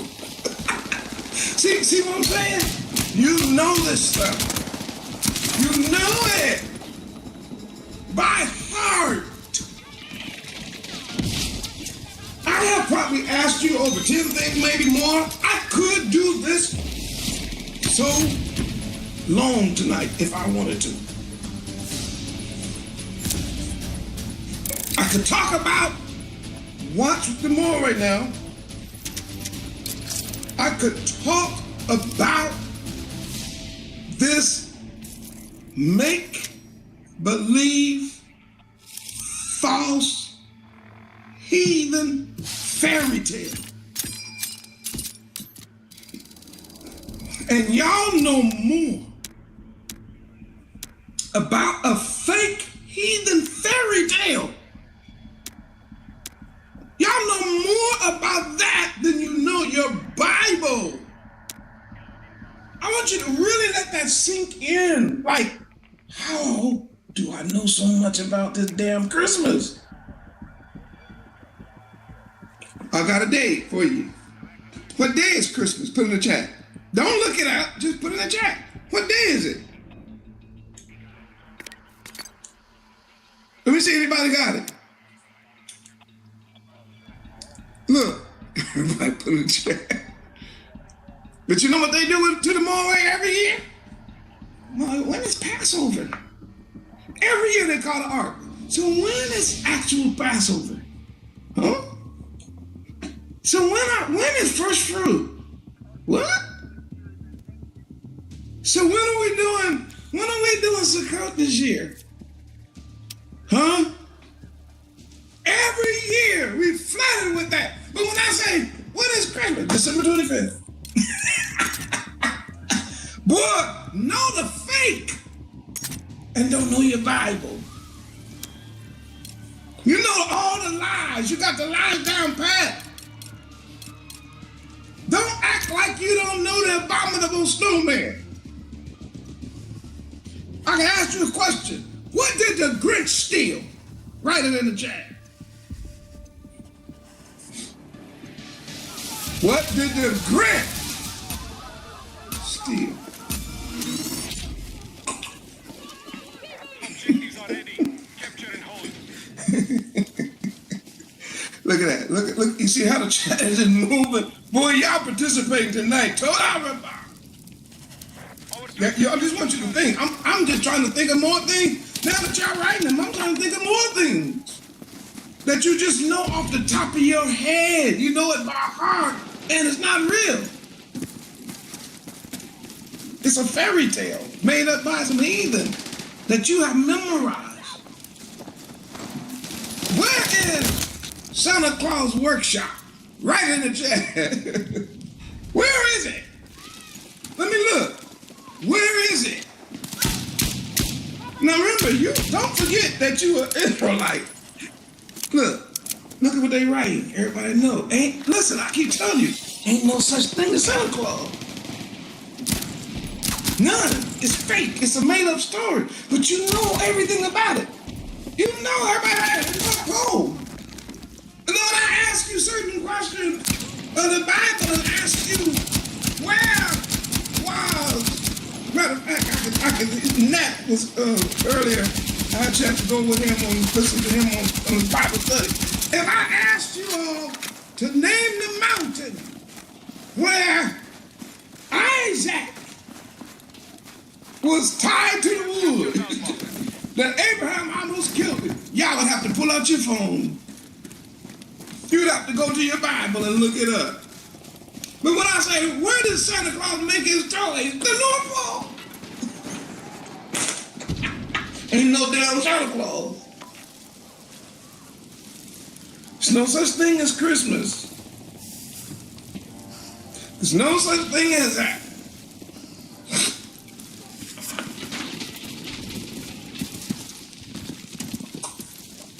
And you know more of something that ain't nothing. Let me tell you how much y'all know.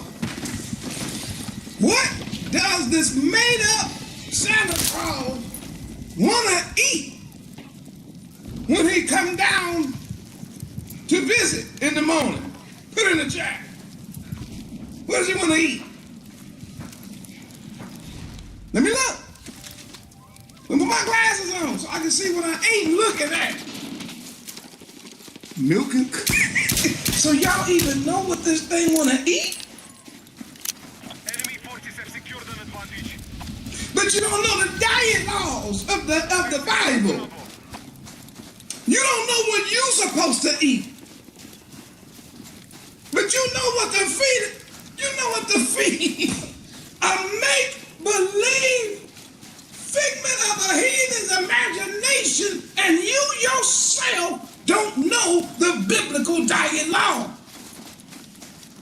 You're gonna make sure that a make-believe get milk and cookies, but then you'll feed your own child a roach.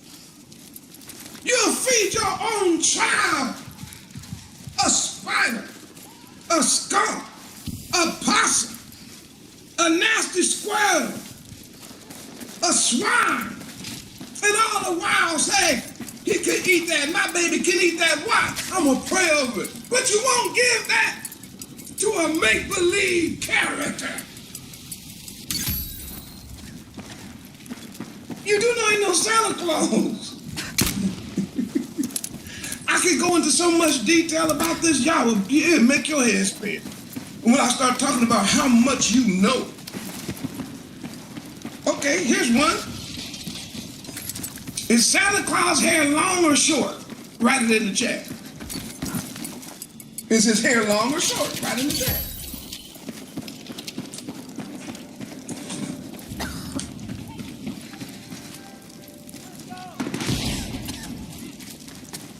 Everybody knows it's long. Somebody trying to be funny. Everybody long, long, long. Of course it is. You know it is. You see you get what I'm saying? Do y'all see it? But then when somebody talks to you about your Messiah, all of a sudden you don't know nothing about his hair. You don't know nothing about his color, his texture. I can ask you what color Santa Claus, you'll tell me, even though he don't exist. Ask you where he live, you tell me. Ask you what he want to eat, you tell me. Ask him how many times he travel a year, you tell me. I ask you how does he travel? Y'all can tell me. Matter of fact, how does he travel? How does he travel? Write it. How does he move around? How? Tell me. How does he move? Objective Bravo has been secured. What a slave, see? How you know that? I'm trying to help the whole world see how absurd. I'm gonna tell you how much mind space this is taking up.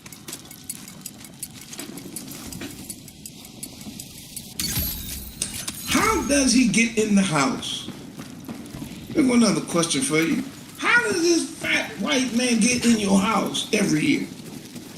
Write it in the chat. How does he get in the house every year? Look, everybody knows.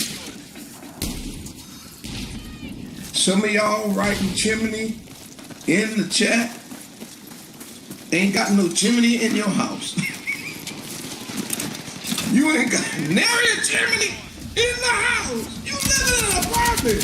Some of y'all on the 5th floor, 8th floor, 10th floor, watching the movie. Some of y'all watching me, man. Y'all ain't got nary a chimney. But then you know your ancestors and your people, they ain't got no chimney neither. But they still believe he's coming. Tell the kid, you know Santa Claus is coming. Santa Claus is not coming, baby. Take what you can carry. And what made you think where's the chimney? Should he just make up a chimney? What is happening here?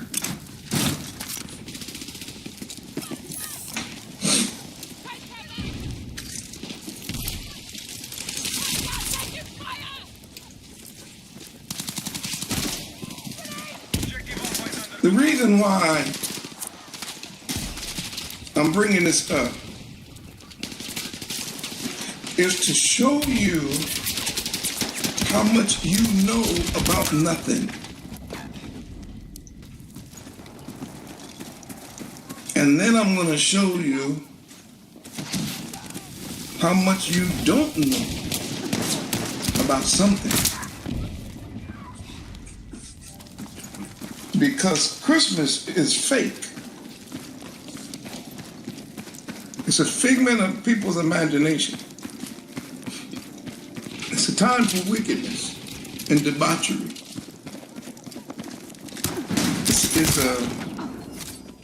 It was called Saturnalia. Strategy is failing. Find a way to turn this around. It's the worship of the birth of the sun. It's the worship of the birth of Tammuz. It has to do with the winter solstice. It's the worship. And obviously, I'm trying to get you all to understand something, that part of worship is understanding the narrative of why you're worshiping.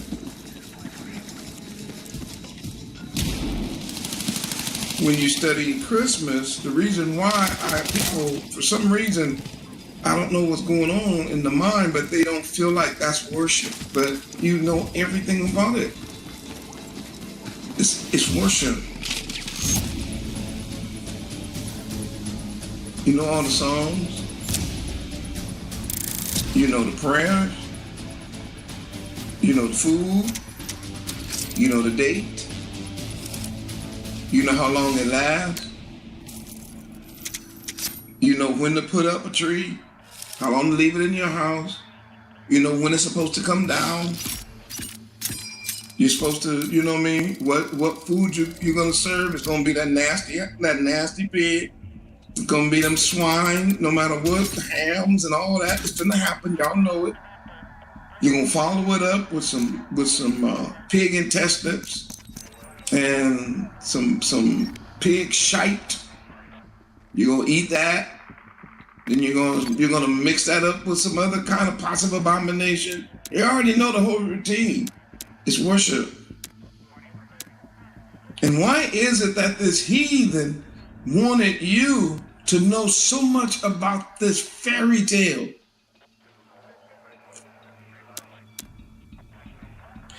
But nothing about Hanukkah. They don't want you to know anything about the dedication that took place this time of year. They don't want you to know that. And I want you to know the truth. So let me see, in the time I have left, I have a lot of questions for y'all, but I'm not going to put you on the spot. Because some of you all are new to the channel. Some of you all are just waking up to the truth. And this is not, I'm not putting out this video necessarily to shame you. I'm putting this out to wake you up about how much you've been deceived and how much you've been indoctrinated ever since you were a child. Because right now, nobody in this chat can remember being sat down in Santa Claus 101 and taking a test, and then Santa Claus 102 and passing the test, and Santa Claus number 103. No. You've never taken a quiz, a test. You never went to college. You never got your PhD. You learned the lyrics to every single song. You know almost every movie by heart. You even know some of the characters in the movie. You know all of the latest movies. You know the older movies. All of that would be called in college required reading, required knowledge, required viewing. Grab what you can.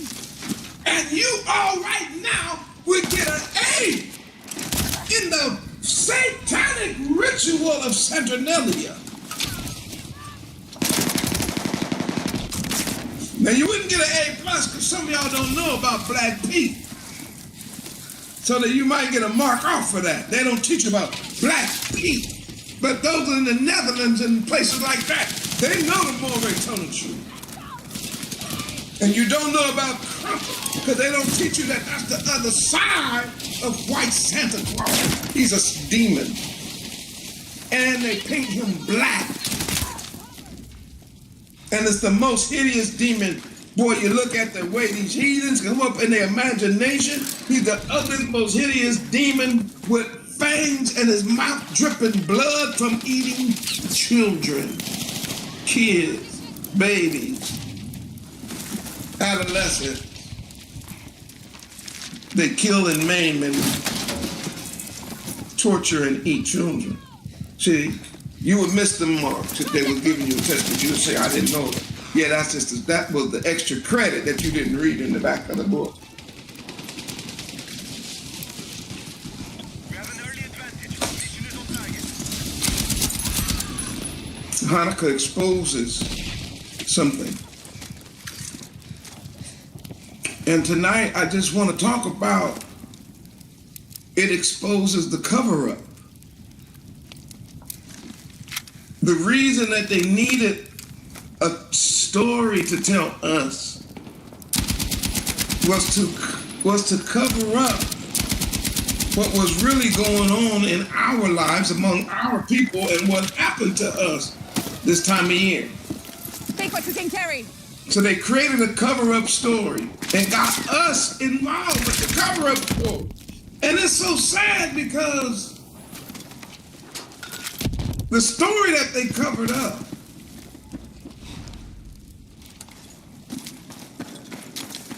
was the story of Hanukkah. And no, that ain't no European celebration.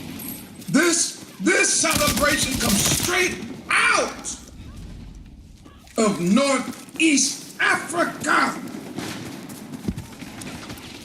This memorial has to do with the house of Israel, biblical Hebrew Israelites Come on. that was minding our own business, trying to turn to the Most High Yah, coming out of captivity, trying to resettle in the land, trying to build the temple, trying to organize, trying to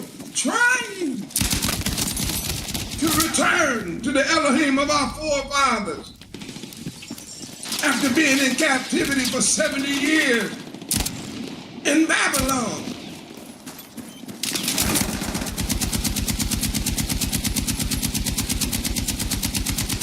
And yonder come the heathen.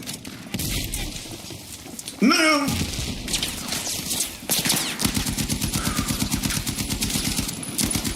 the European did not create Hanukkah. Hanukkah is a Hebrew word. Yeah. Afro-Asiatic, but they simply saying a black word. It's a Hebrew word. The people who came up with that word was us, the Hebrew Israelites. It means dedication. And it has to do with dedicating the temple after it had been desecrated by the hands of this heathen. What heathen? The same heathen that's teaching you about Santa Claus. Snow miser and heat miser. Same heathen lying to you about a mother nature. Abominable snowman. Frosty the snowman. What is with these snowmen? Oh yeah, because they from the snow. Objective Alpha is under control. We're from the Mediterranean. It's not our festival. It's not our feast. If y'all still rolling with the moray on tonight, and you understand what I'm saying, and you see it crystal clear, if you don't mind, place a hallelujah 100 that these things are being brought out tonight. That these truths and these realities are staring us right in the face like, why do I know so much about something that don't exist? Why do I care about a nursery rhyme? Why do I care about a made-up story that came up out of the snow? That don't have nothing to do with me. Don't have nothing to do with my master, my savior, my redemption. Has nothing to do with my life. It cannot help me live better. It can't make me walk better or talk, be a better husband, a better family, a better child. It can't help us have a better community. It can't bring us closer to our covenant. It can't do anything. What is with us being so dedicated to something that don't mean nothing? But then when it comes to something that does mean something, which is the story I'm going to show you tonight, we don't know nothing about that. It's called Hanukkah. The word is dedication. And we talk about the rededicating. Why? Because our temple was desecrated. Objective Bravo has been secured. The abomination of desolation. Who's in that chat? Shalom. Nat is in the room. Man, I tried to give you a call earlier today, bud. Securing the battle. Oh, Reserve mapping. tell everybody. Taking us to Mount Moriah. Tell everybody, letting us see it one more time.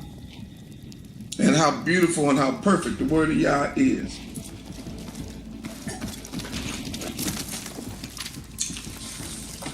I'm glad you came in here tonight. Good to have you in the room. Shalom, shalom. Take what you can carry. All right. And plus, and all of you that's in the room, shalom. Oh, by the way, y'all support the work of the art. Support the work of the heart.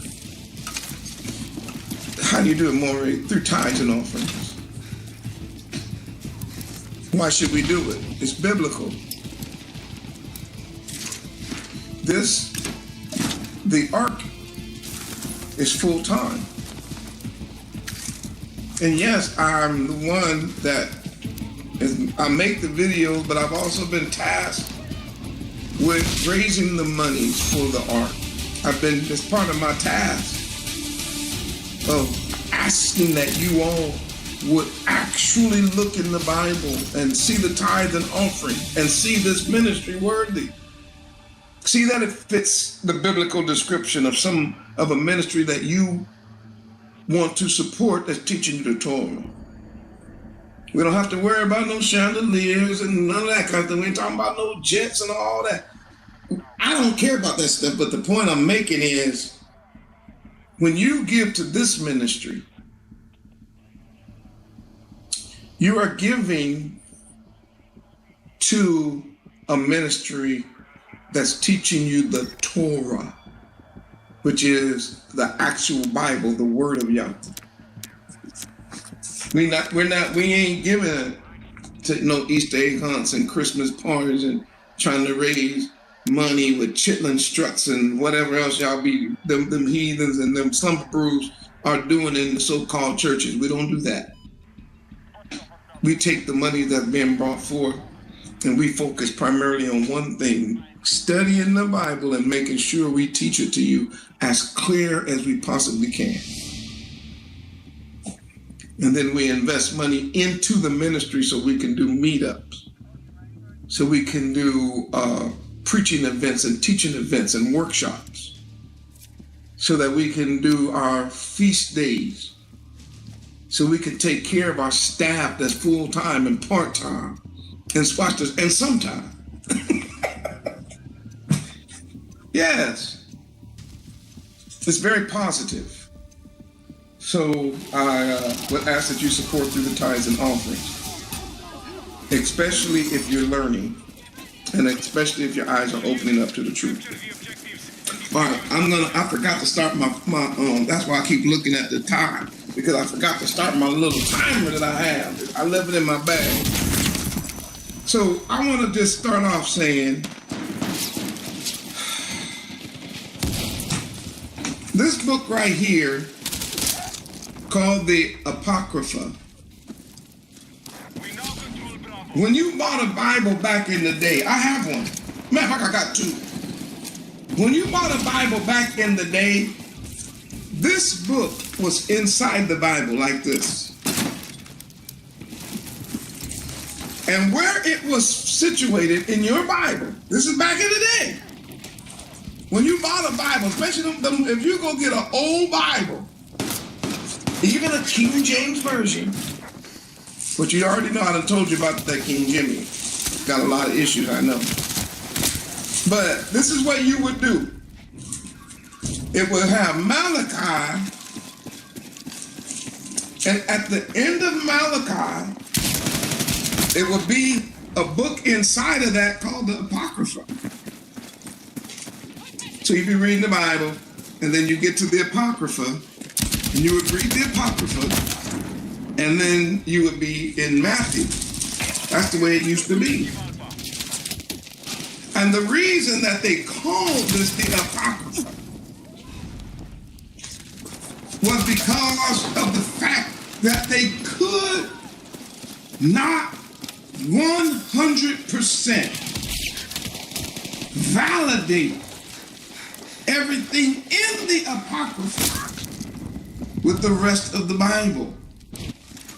But the people thought that it was so important and that the stories were so important that it would be wrong not to have it.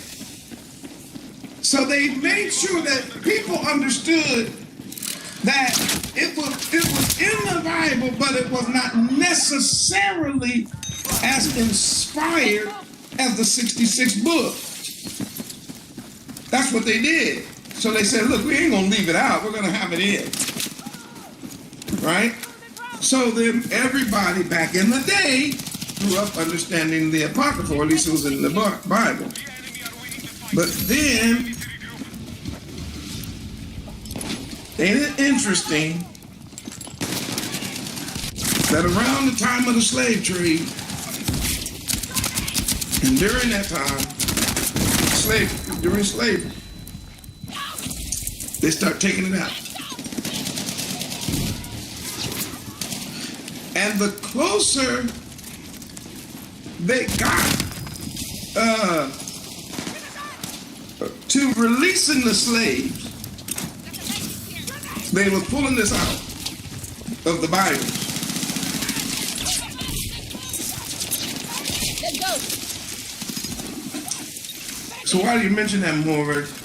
Because at one point, they said it's important enough to just keep in the Bible. But then all of a sudden, around the time that we getting ready to come up out of captivity, they take it out.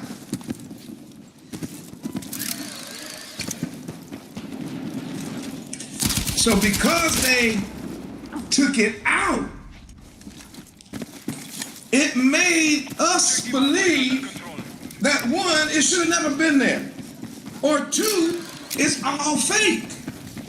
But I want to share something with you. It's not fake. Especially the Maccabees. But this book right here, I want you to see something. I'm going to help the whole world. And not teaching you this.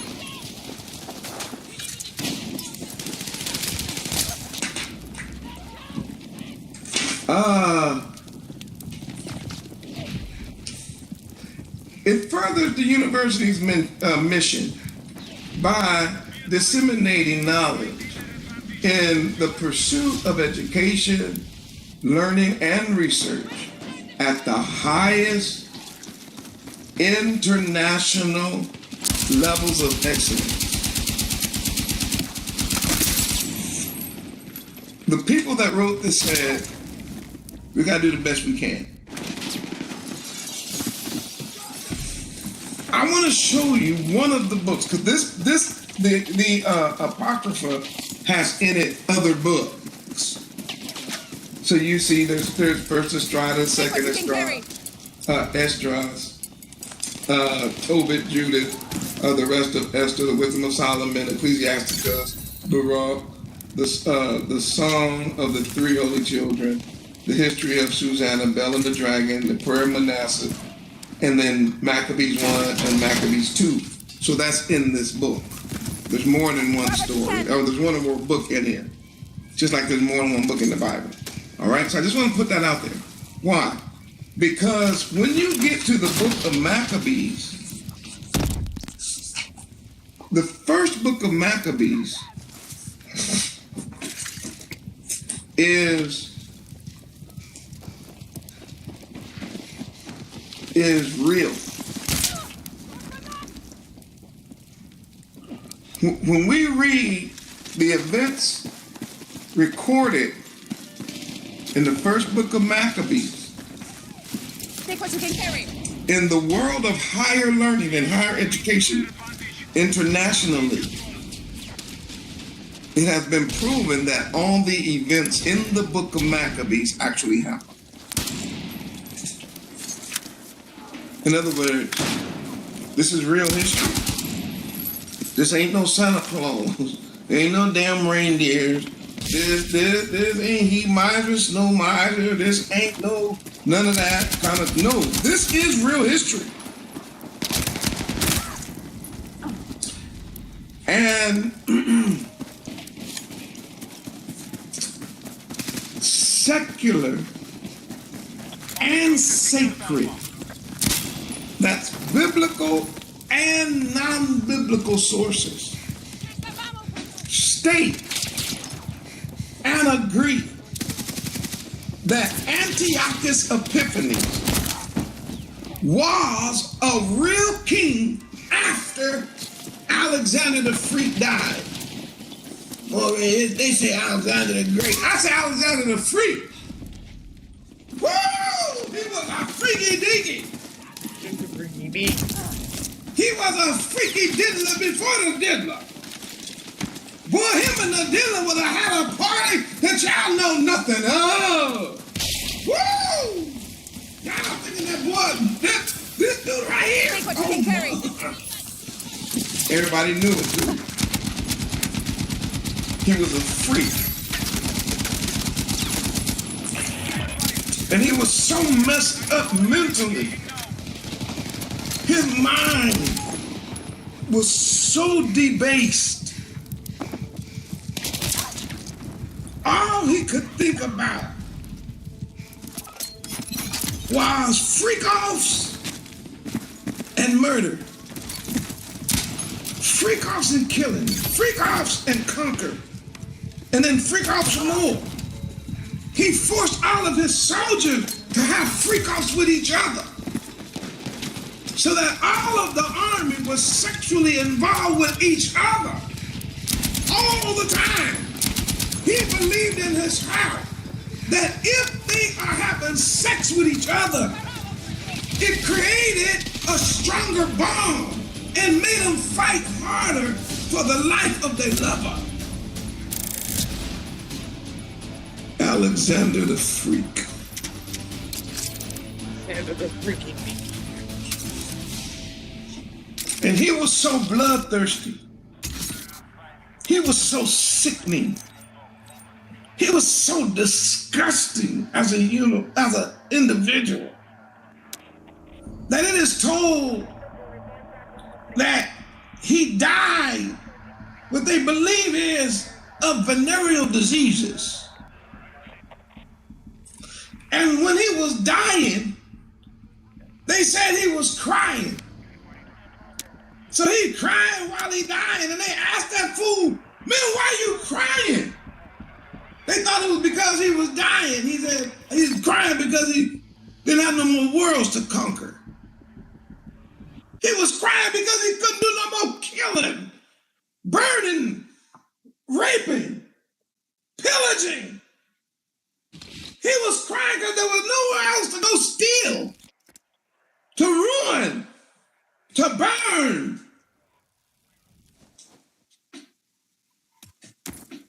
Gross, sick, nasty, twisted freak. The Bible calls him the worst of the heathens. This nasty thing, this monster,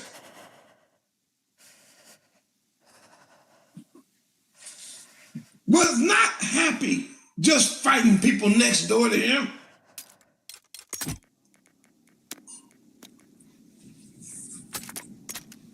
No, he went on a world conquest. He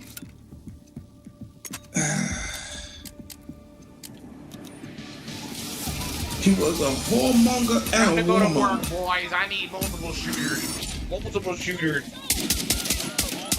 And he couldn't stop. I can't Once stop. he started eating and tasting blood, he couldn't stop. I need the blood of the innocent. He was sick. So this book starts with Alexander the Freak. And it happened after Alexander, son of Philip, the Macedonian, stopped. So now what has happened? Daniel's prophecies have come true, which we already know that, but I'm talking about in the Maccabees. Daniel's prophecy has come true. What was that more, right? Man, go add. You know what? One of the, I really appreciate this too. Somebody wrote the arc, and then, like I say, every now and then Jazz will send me a text message. So when you guys write the arc, believe me, we read everything. And every now and then, if we don't answer, like if one of the staff don't answer, she'll send it to me, right? And she sent something, and she said that it was such a. At first, I didn't know if the person was trying to be funny or the person was serious. I read it a couple times, and they were serious. So they said, "Could you quiz us more when you're teaching?" So it's good for us. When I say, put this in the chat or answer this before I get there, right? And I thought about it and I said, yes, of course I can. We all trying to learn the Bible, right? What I'm teaching y'all, I know it. So when she wrote that letter to me, or he knows she. When she wrote the letter to me, I thought about it. I said, I'm going to do it more. I got to make a conscious effort. I'm going to do it right now. In Daniel's vision of the kingdoms of the world, it was really Nebuchadnezzar's vision. But when Daniel interpreted the vision of the statue, I'm going to do this fast. What was the metal of the head? Put it in the chat. Just put it in there. What was the head? Let me look in the chat. Who got that? That was quick. Yes. The head of the statue, the Nebuchadnezzar statue, was gold. You 100% correct. Hold on, Bob. We're learning the Bible. You're going to learn more here than you ever learned in your life. Hallelujah. Now, this might be a little more difficult, but what kingdom was gold? What was the golden kingdom? That you got the gold right. What was the golden kingdom? Let's see that. Let's go. Yeah. Wow. Wow. Y'all know that's y'all don't realize how good that is. You have no idea. Yeah, Babylon. Okay, the next one. The next level, which would be what? The chest. What was it? What's the next? The first one was gold, you're right. The next metal was what? What was the next metal? Silver. Ain't that something? Why don't, hey, y'all, ooh-wee. I'm loving this. I'm loving this.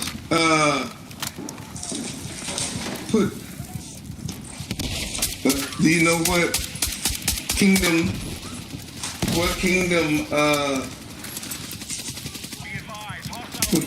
the silver represents?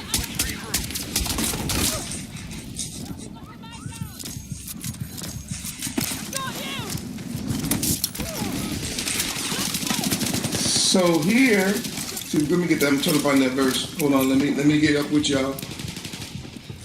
Yeah. All right, here we go.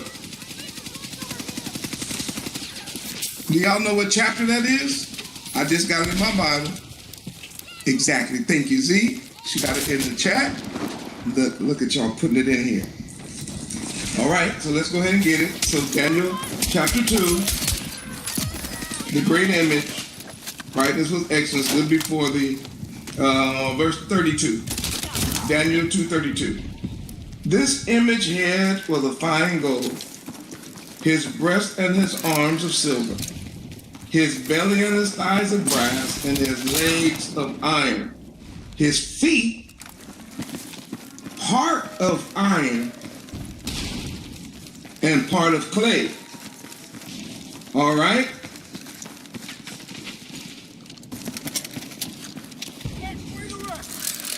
So here, I'm trying to see where does it get to when he said.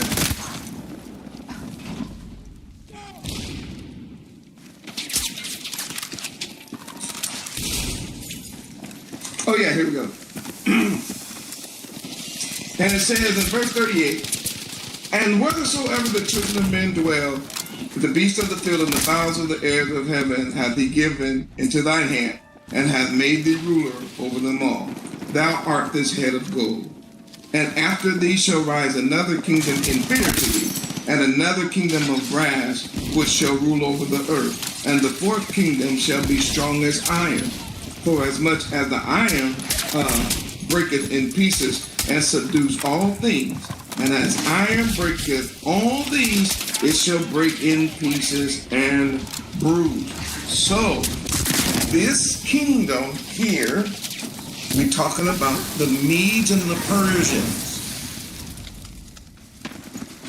So the Medes and the Persians are who rule, I'm trying not to go too fast, who rule after Nebuchadnezzar, Babylon. Okay? King Darius, not the one, because there was more than one Darius, not the Darius that announced to the world that Daniel's Elohim is an Elohim, but Darius has children. And they received the title. I don't even know exactly. I should have looked it up before the lesson, I guess. But how they received the name Darius or why they would do it, they said there's probably at least 3 or 4. When Alexander showed up, that was Greece. And it would be Greece that would conquer Persia. So remember, the Medes and the Persians are together. And I'm not going to get into all of that because it gets a little complicated the way it went back and forth. Kind of the same people that would fight and it would change hands, right? But when Greece came, Greece stopped it. The Greco world, those people were satanic. The world had never seen nothing like this. And that's saying a lot, being a historian like I am, and a biblical scholar like I am. That's saying a lot. Because I've read the whole Bible, and I'm telling you, it has been some terrible stuff done to people in the Holy Bible. And we could begin with African Egypt. And then we can talk about Persia. And then we can talk about all the other nations that treated us bad. Nineveh. And man, this could keep going, right? And then of course, 70 years in Babylon.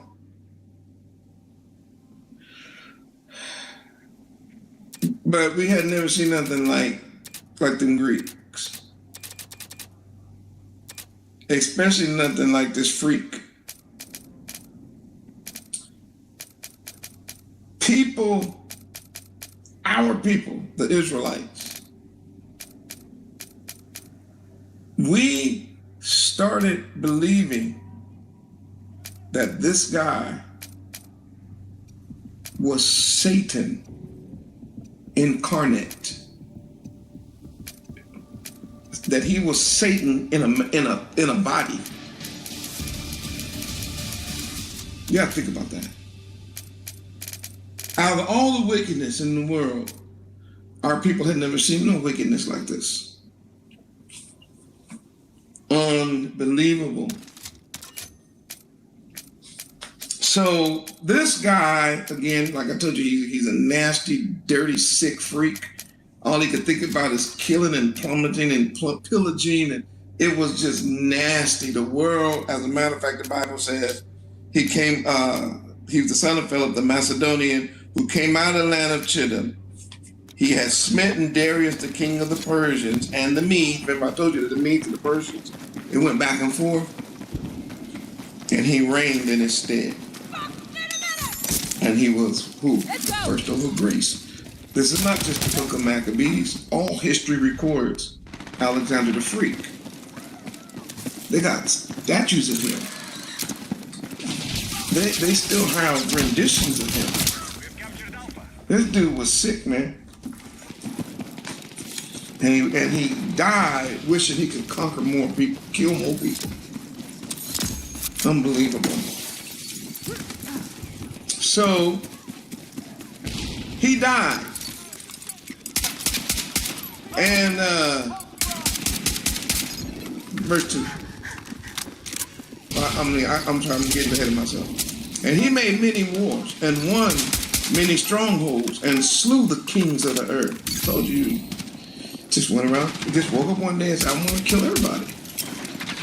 Just a dude was insane. And he went through the ends of the earth. I want y'all to see that the moon is telling you what y'all love, and that's the truth. He wasn't just fighting little wars around his house so he could be. No, this dude was so wicked and so sick and satanic, he couldn't sleep, knowing that there was somebody that he hadn't killed, someone that he hadn't conquered, some king that was still ruling. This dude was just a nasty, freaking freak. And he went through to the ends of the earth. Can you see that? And took spoils of many nations, in so much that the earth was quiet before him. What does that mean? He scared everybody. I know I sound like I'm just beating this dead horse, but this dude is a dead demon, a dead dog. Our troops are controlling the fight. The world hadn't seen nothing like that. The world hadn't seen nothing like this. These are some nasty, sick, twisted people who decided they wanted to take over the entire world. Secure the objective Alpha. And what's crazy is he did it. Take what you can carry. I could go deeper into how they ended up falling, but that's not my lesson. But when he did it, he was exalted, Grab what you can. and his heart was lifted up. And he gathered a mighty strongholds and ruled over the countries and nations and kings who all had to give him money, that means that tributaries, unto him. And after these things he fell sick. This is all recorded in history, but we also had it in our Bible at one time. Ain't that something? We had it in the Bible at one point. The heathen took this out. When we started learning, when we about to get set free, they like, oh, we gotta get this out of here. Why? Because you tried to tell us that Alexander the Freak was Alexander the Great, and you going to hell for that. The only thing he was great wickedness and great sickness and great perversion. This dude was a devil. And his heart was lifted up, and he gathered a strong and mighty host and ruled over the countries and nations, and kings who became tributaries to him. After these things he fell sick and perceived that he should die. Yeah, you out of here. Wherefore he called his servants, such were honorable. That's to him. Now, I'm going to show you that his honor is a sick honor, because one of the people that he calls, or that the people was honorable, is Antiochus Epiphanes, that we're going to talk about. But let's look at it. Honorable and have been brought up with him from his youth. These are boyfriends. And he parted his kingdom among them while he was yet alive. Like right before he died, he brought his friends. So Alexander reigned 12 years and then died. Woo, if I was preaching a sermon, that would be a sermon right there. Because he's still dead to this day.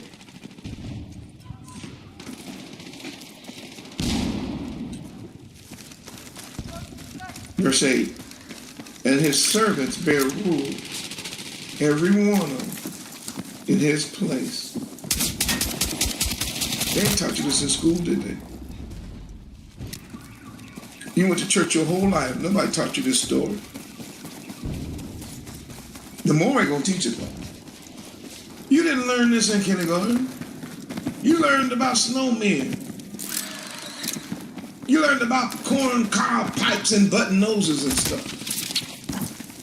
But you didn't learn about the dirtiest, nastiest human on earth. The sickest conqueror that ever breathed oxygen. Who had the most twisted army that the world had ever seen. Bloodthirsty. Just sick. And his servants bear rule, every one of them. And after his death, what did they do? They all put crowns upon themselves. What?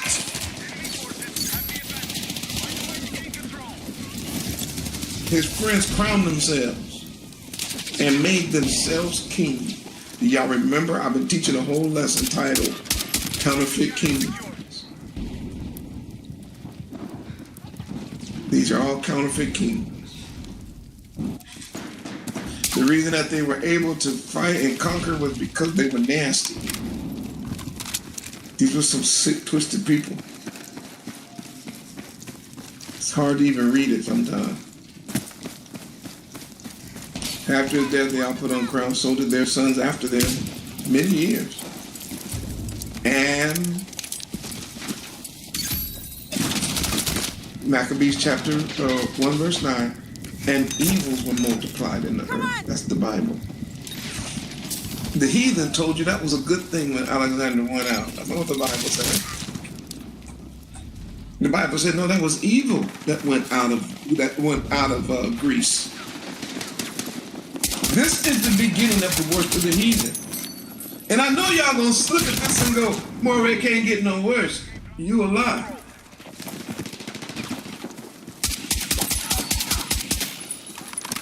Because this dude right here, as bad as he is, Antiochus Epiphanes is worse than him. And when we get down to the days of Hamashiach, the real king, whoo, them Caesars,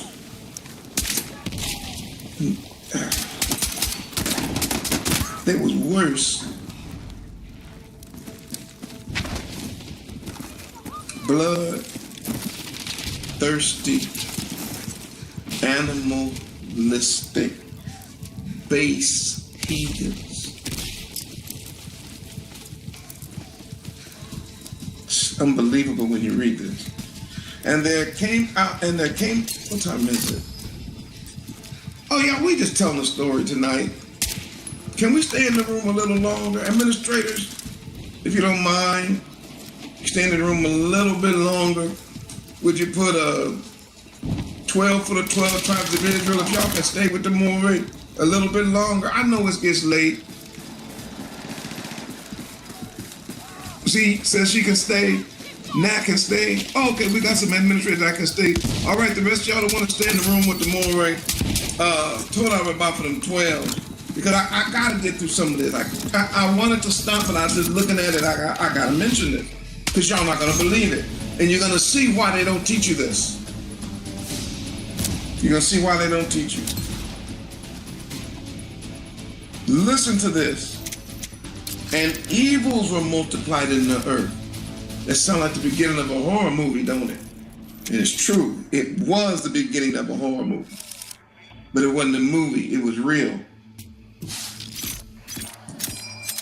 And there came out of them a wicked root.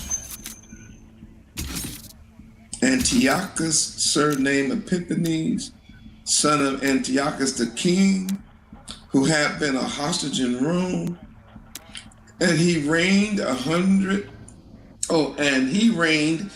the 157th year of the kingdom of the Greeks.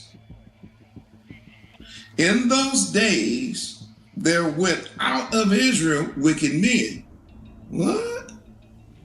Yeah. Who persuaded many, saying, let us go make covenant with the heathen. Now you know who the heathen is. in the Bible.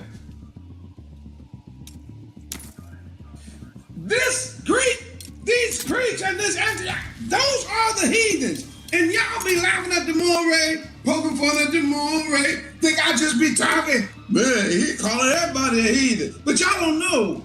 You're gonna learn one day. When I use certain words, I got it out the Bible. I don't just be talking. Now the white folk was trying to tell us that we were the heathen, that we were the savages, that we were the uneducated, the unlearned, the uncivilized. But our Bible had a different message. The Bible said, no, they're the heathen. This dude right here comes out of wickedness and evil. He is a root. He come out like a spring out of a root, out of a wicked root. This dude is sick. I'm telling you, that whole group, man, something wrong with them. They were heathens, and our people were scared of them, just like they scared of them today. Same heathen. So they said, let's make a covenant with the heathens that are round about. He said, because since we departed from them, we have had much sorrow. In other words, man, ever since we decided to stay separate, which is Kodah, the heathens keep bothering us. And so this device pleased them well. In other words, they agreed. Who did? We did. I almost named this message tonight. I almost named this message, What Happened to Us? I almost named it that. I almost named it, What Actually Happened to Us? The beginning of the end of us as a nation started here. It didn't start in Babylon. The beginning of the end of us as a nation started with these Greeks. I told you they were different. Their mind was so different. Their disposition, their behavior, that whole sexual deviant thing, that sex with killing and drug blood and guts and weird torture and all that kind of stuff, that we, as bad as our people were, we had never seen any humans act like this. We didn't even think he was a human. Take what you can carry. I'm telling you the truth. If I read this whole thing, y'all be like, oh man. Especially if I showed you, but he's gonna mention it here. But if I read to you that woman and her 7 sons, that dude, man, this dude is sick. And his kids are sick. And the world we live in is still sick to this day. So the people were afraid of these people because they were so dirty and nasty and killing and didn't have no conscience about them. So our people are always going to be some stepping fetches. They're like, man, let's just join them. So they leave us alone. So then certain other people, verse 13, were so forward herein that they went to the king, who gave them license to do after the ordinance of the heathen. Did you hear that? He said, yeah, y'all can go on to do what the heathen is doing. This is when we started going all the way back. Verse 14. The first thing they did, whereupon they built places of exercise at Jerusalem. Of what? They built a gym. Why? The worship of the body. And watch this. Everybody who went to the gym Had to work out naked. And when you go to the gym today, everybody in there naked. A woman can't just go to the gym in sweats. No, she got to put on the tightest tight. Matter of fact, she got on drawers. The man just can't go in there with some sweats on. No, he got to go in there with drawers. And if they could, they would take their drawers off. They wicked heathen. And right now, our people are getting caught up in the gymnasium and don't even know where that comes from. The gymnasium don't come from Israel. We didn't have to go to the gym. We already was built. We didn't have to work out. We went to the water. We went down and gathered our water. You understand? We plowed our own fields. We made our own clothes. We cut our own vines. We picked our own fruit. Why, we trained a lot outside. We didn't have to go into no sweaty gym and be naked. Come on! Our people were modest. Some of you brothers watching me right now, you in trouble with your woman because y'all went to the gym and you couldn't help but look. And she caught you.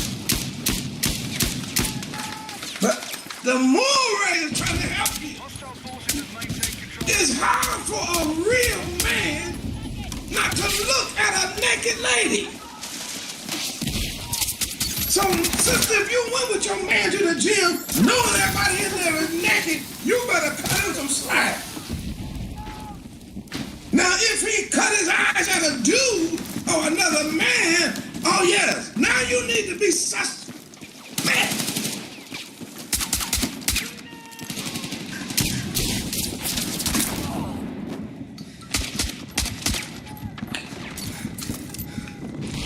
That didn't happen.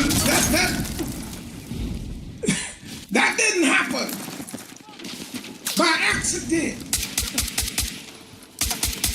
The gym is the gymnasium was a way to bring our people into idolatry. It was a way of getting our people into debauchery. It was a way of getting our people into adulteries and fornication that it would eventually end up in some weird ditty parties. Our people wasn't like that. They're heathen. Let's read it. Whereupon they built places of exercise at Jerusalem. Why? There wasn't none there. To the customs of the heathen. Not Israel, heathens. Heathen. Verse 15. Some of the heathen. And made themselves uncircumcised. What the hell?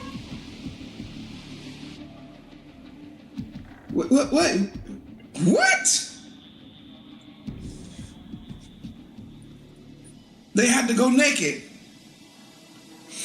I was teaching this years ago, and people didn't understand what I was saying. And I'll never forget, Sports Illustrated, y'all can look it up. Sports Illustrated did an entire magazine during the Olympics with all of the stars of the Olympics naked. And you know that all of our stars, right, we already look good, we fine, we're beautiful people, the most beautiful in the world. But normally our people would graciously decline. No, I'm just out here to run. I'm not out here trying to start no OnlyFans. No, I ain't out here to show my behind. Bad enough, y'all got me wearing these tights. Most of us back in the day, we would at least try to put a little something, a sweat jacket around our hips or something, you know, modest. Mad when they made us wear tights. And then fast forward and we posing naked in magazine. Why? Because that's the whole point of the gym.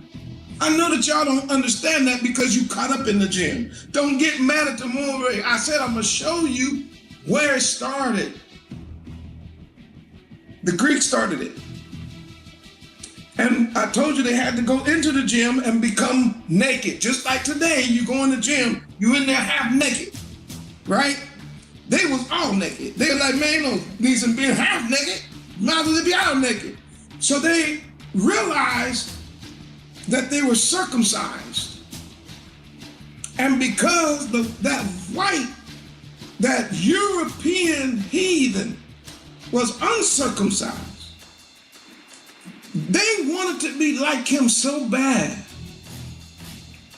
that they were allowing people to cut skin from other parts of their body to sew onto their private part so that they could look uncircumcised in front of the heathen.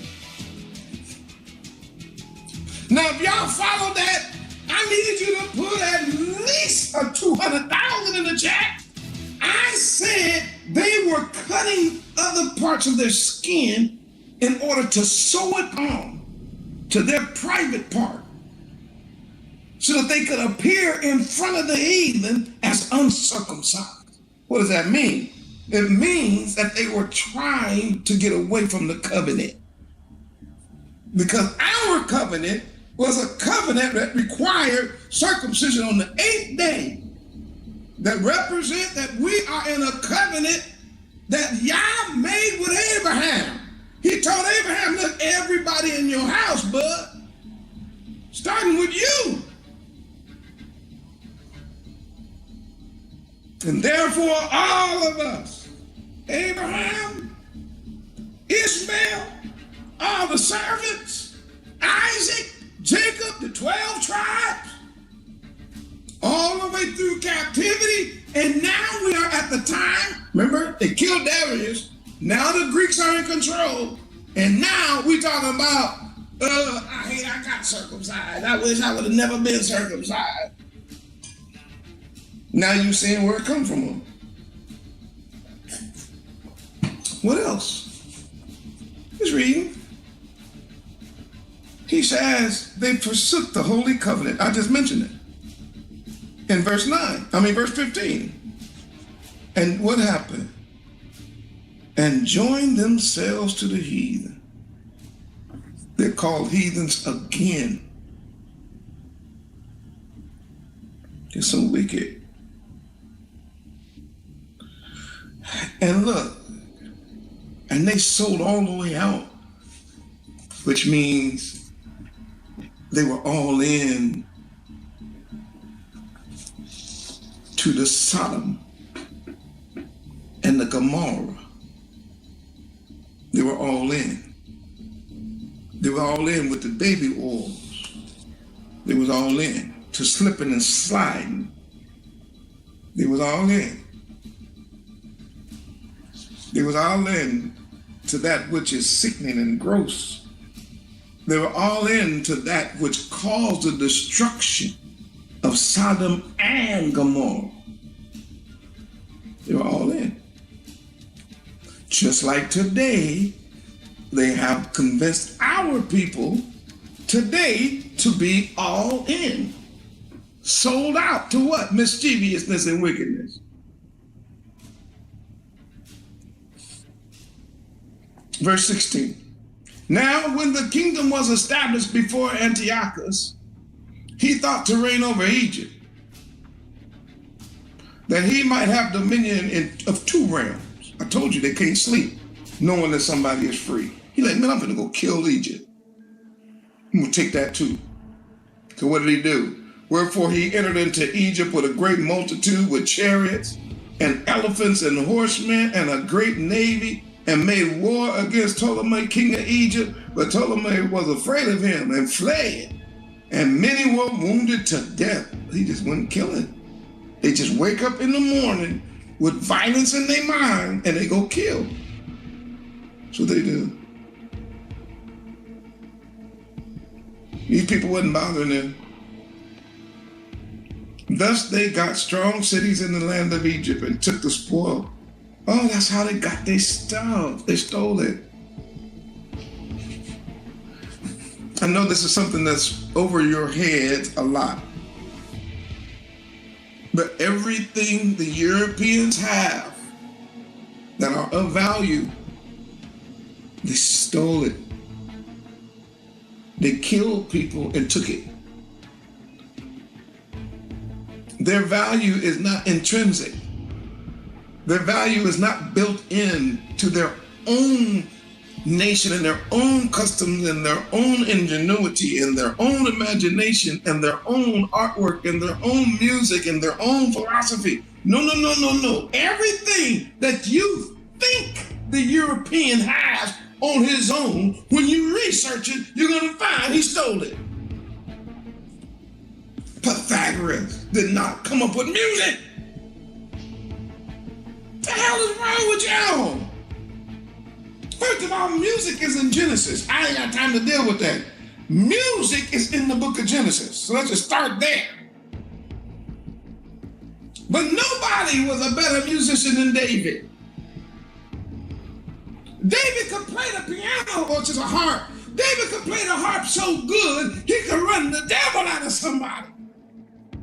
Somebody would have murderous thoughts in their mind, satanic thoughts, and could call David. And David would start playing, and then all of a sudden he started thinking about daffodils and butterflies and babbling brooks and meandering streams and soft soft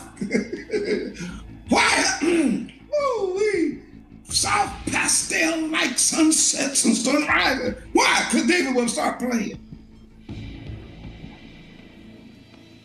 And then they want to claim to have started music. Man, Joseph is the one who understood math. Not Egypt, not Europe. Joseph is the one that figured out how to make storage houses that saved the whole world. Yeah, y'all gonna come to the truth watching the movie. All of the philosophers is coming out now. Got all their stuff from Africa, got their stuff from Egypt, but most of them got it from us. Why? Because we had it all. You do know our writers and our prophets were so far above the European. The Europeans ain't had no Moses. Moses is us. Man, and the European ain't had no writers like Moses. Have y'all read Genesis, Exodus, Leviticus, Number, and Deuteronomy to see how high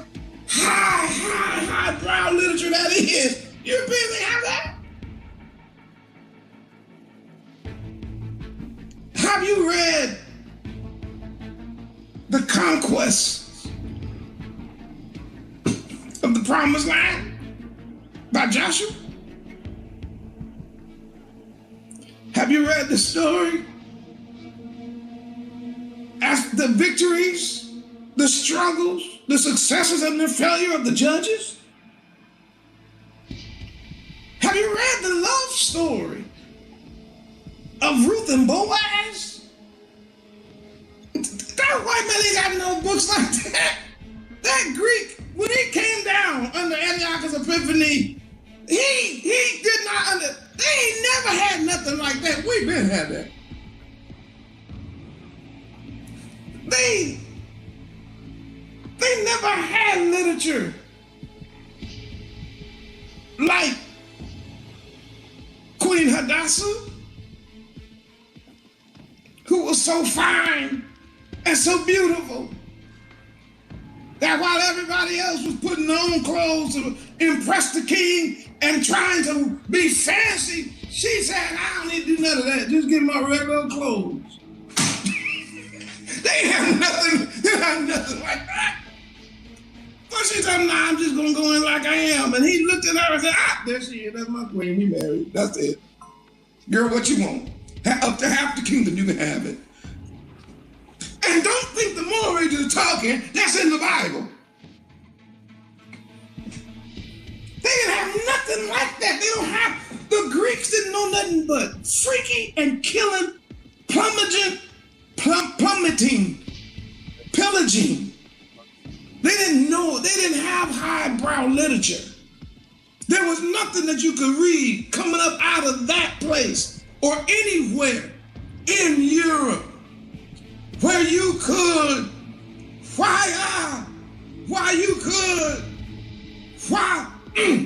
they didn't have nothing like we had. Our literature talked about being raised up on eagle's wings. They ain't have no literature like that. They were talking about ghosts and goblins and blood-eating animals and things when we were talking about taking the wings of the morning and flying to yonder hill. We said Yah would be right there with us. If somehow I had to go down to the depths of the sea, he would be right there with me. They didn't have no literature like that. They stole that from us. They did not have eagle-eyed prophets like Isaiah. Nothing in their literature could reach the high heights of have you not heard? Come on now. Nothing. Are you kidding me? Well, matter of fact, they were so jealous of our writers that when they got our Bible, they painted all the people in our Bible white. I said they painted all our people white. They couldn't believe niggas could write like that. They couldn't believe it. They were like, where'd y'all get that book? My uncle wrote that. Your uncle wrote, they that wait upon y'all shall renew your strength, shall mount up on wings like eagles, shall run and not be weary, shall walk and not faint. Who is your uncle? Isaiah. No, it ain't. He ain't gonna be no nigga no more.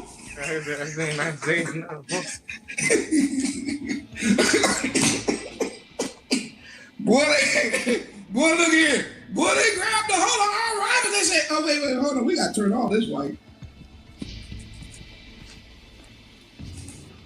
Yes. Yeah, we got to turn it all in. They never had nothing like this. High level. They stole it from us. Literature from us.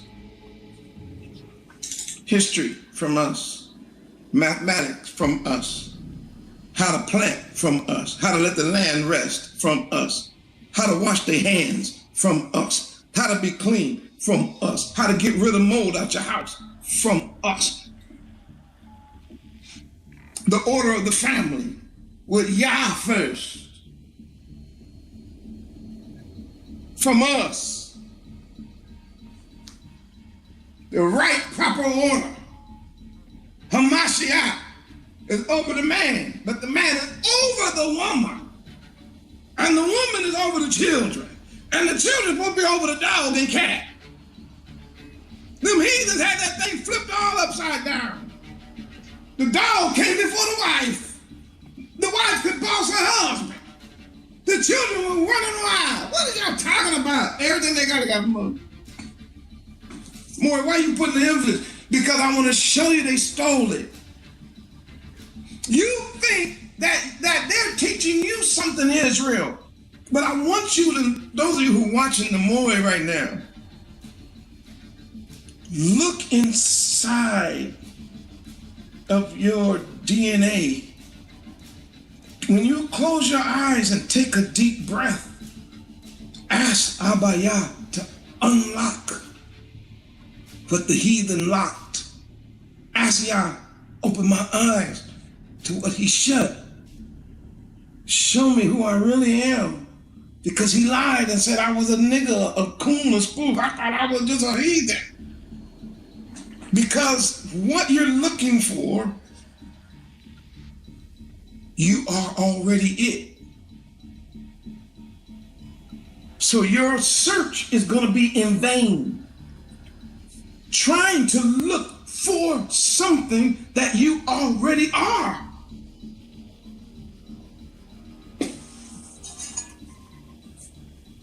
That's like a hill saying, if I could just find the earth. You're an expression of the earth.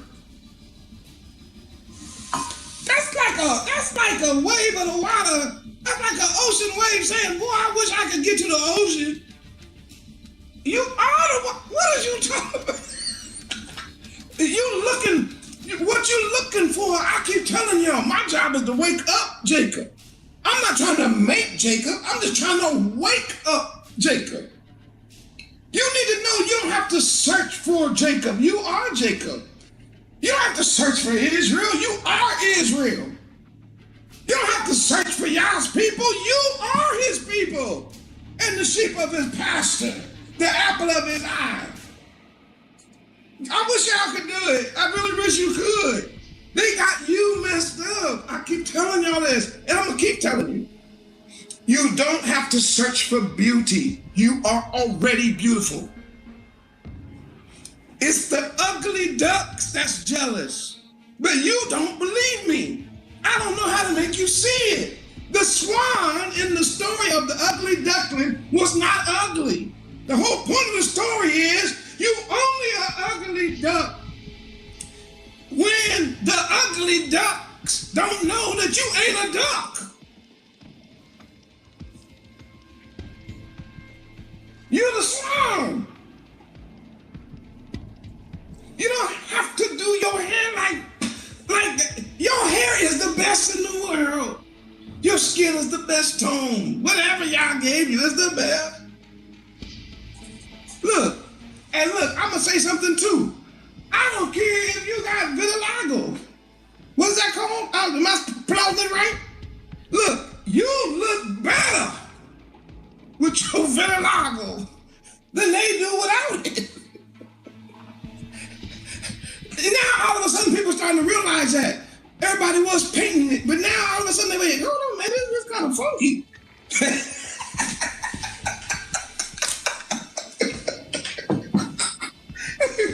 I gotta get out the room.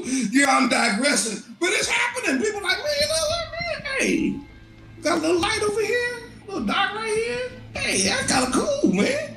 And now what they doing? They funking it out. I keep telling the brothers, man, stop putting that whole big old fat paintbrush on your head. Man, look, you got like a little gray, little black. Man, wear it. Shoot, I tell you nothing. Beauty, the standard is you. You're the standard of everything. You're the standard of singing. You're the standard of dance. And that's why it's dangerous for us to go crooked. It's dangerous for us to operate outside of our call. Why? Because we are so influential in this world that if we do negative things, the entire world follows us into our negativity. That's why the Bible said don't do negative. Our king said, y'all got to watch it because you're the light of the world. In other words, everybody's watching you. That's what the word means. So since they are watching you to follow you, you have a choice. Either you can do good works that will bring glory to the Father. But if you do evil work, woo-wee, it's almost like irretrievable. It's almost impossible to reel a society back in if we go crooked. Yah has called us to be the moral compass of society.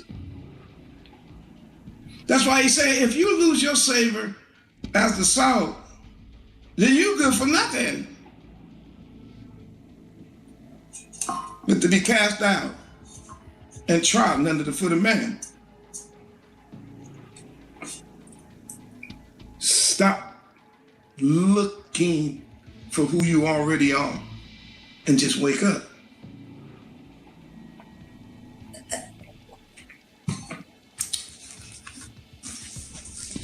But these people wanted to be something different. They wanted to be with the heathen. Why? Scared.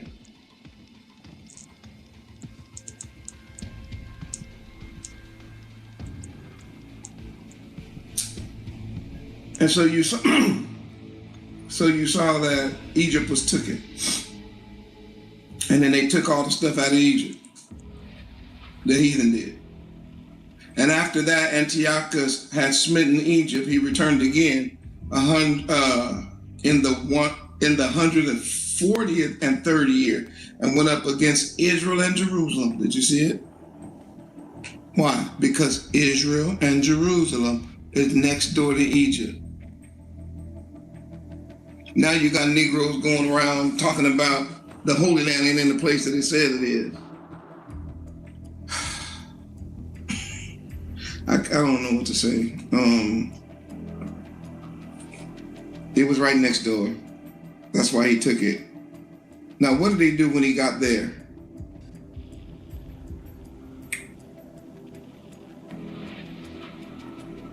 He went against Israel and Jerusalem with a great multitude and entered proudly into the sanctuary and took away no more. I told you they stole everything they got. You're going to believe the more Monday. They stole everything that they have. They stole it from us.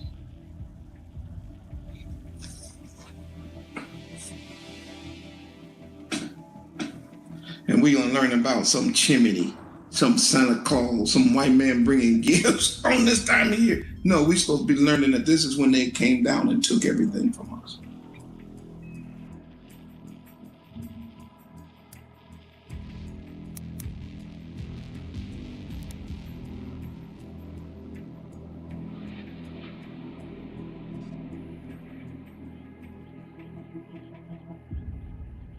This is when it started. So what did they take? They took away the golden altar. What? Yeah.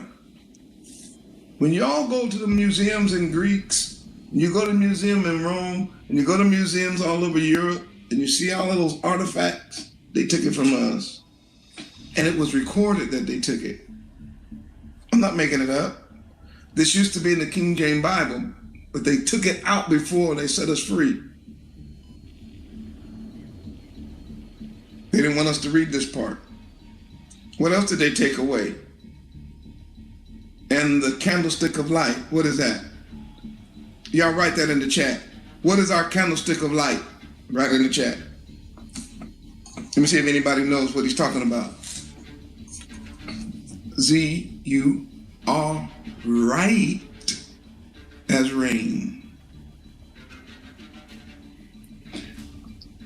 Iran, you right.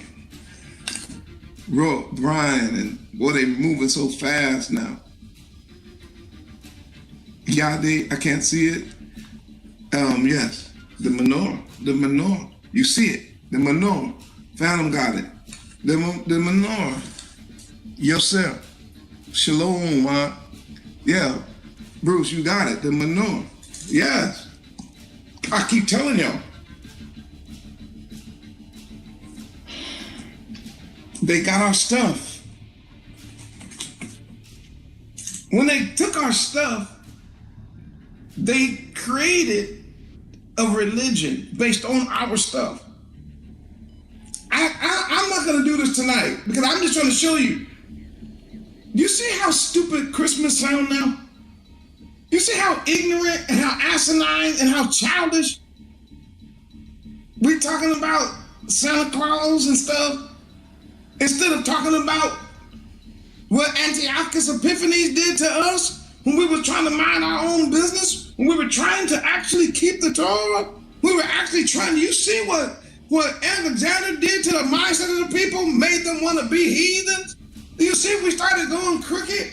He, and she, shin, and carrying on. Did you see us getting away from our covenant, away from circumcision? Did you see it? It's all in the Bible. They had to take this out.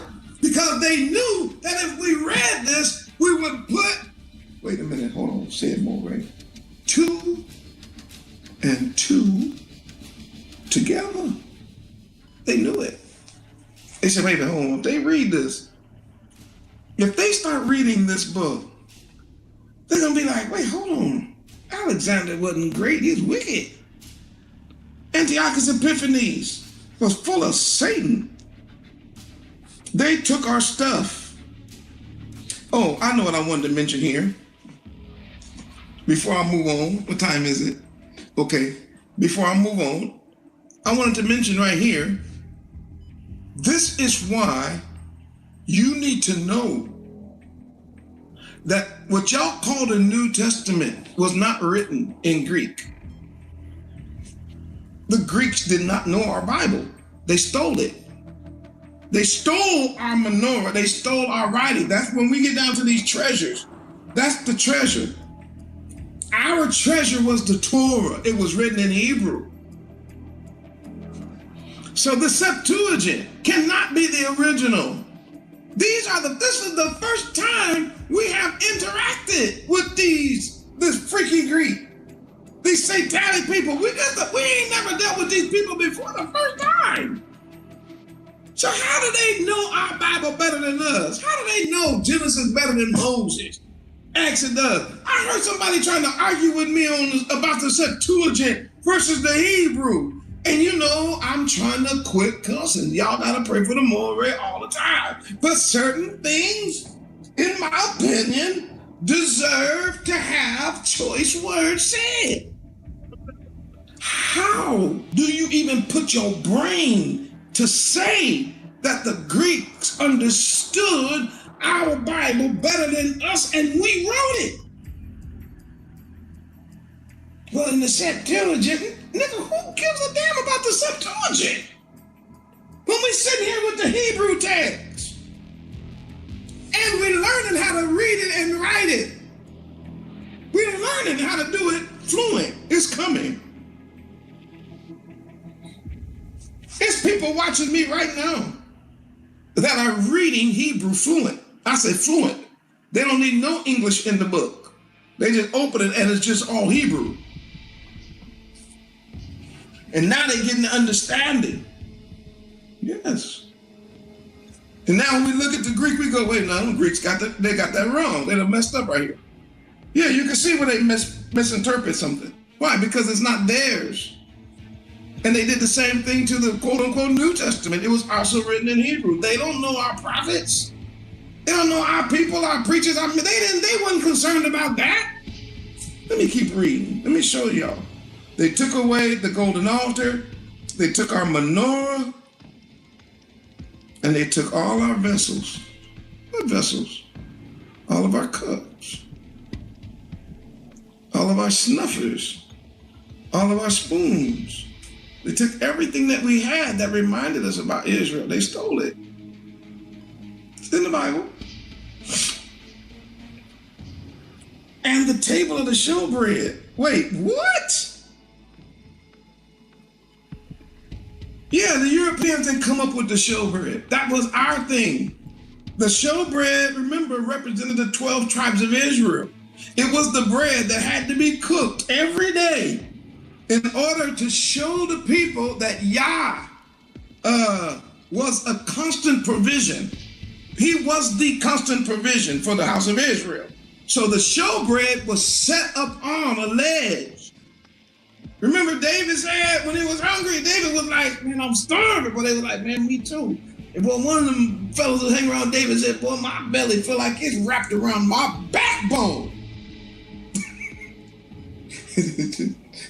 David said, if I can get to the house of Yah, if y'all can just cover me, and I can get to the house of Yah, I'm gonna get that bread. Well, the Bible said David went and got that bread and was blameless. He was hungry. So anyway, my point is, it was for us. It was for us.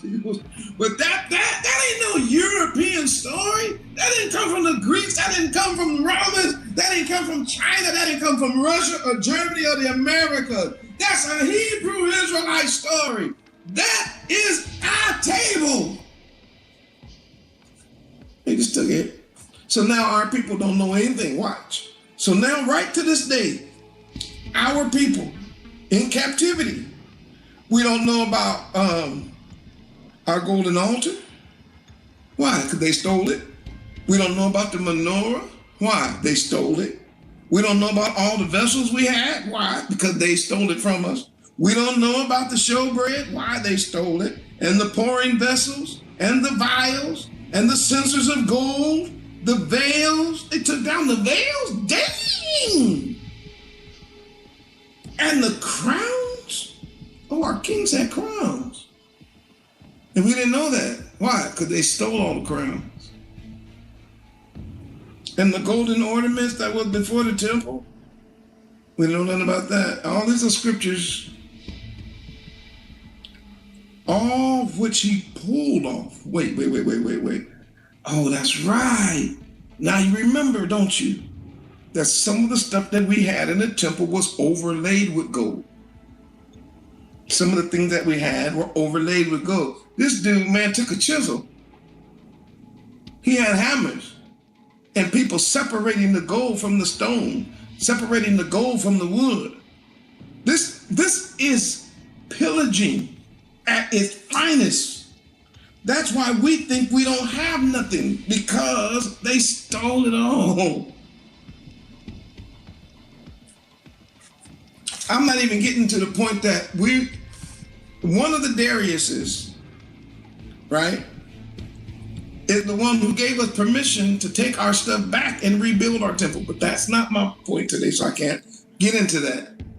But yeah, we were building, I'm telling you, this Greek thing that ends up becoming Roman, this was the worst of the heathen. Just telling you. So he took the silver and the gold, the precious vessels. He took the hidden treasures which he found. Torah.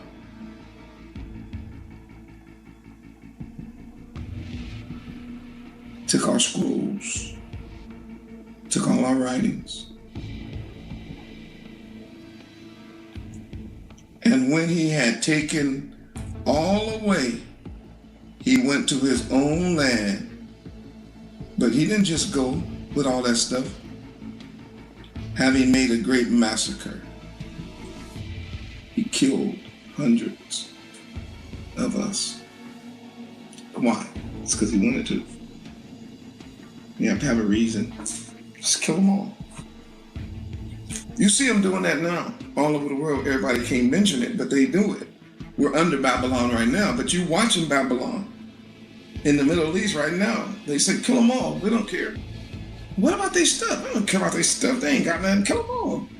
What about these people up north? Man, just kill them all. What about these people over here? Man, just kill them. Take it. If we want it, we can have it. I told y'all we living in the apocalypse.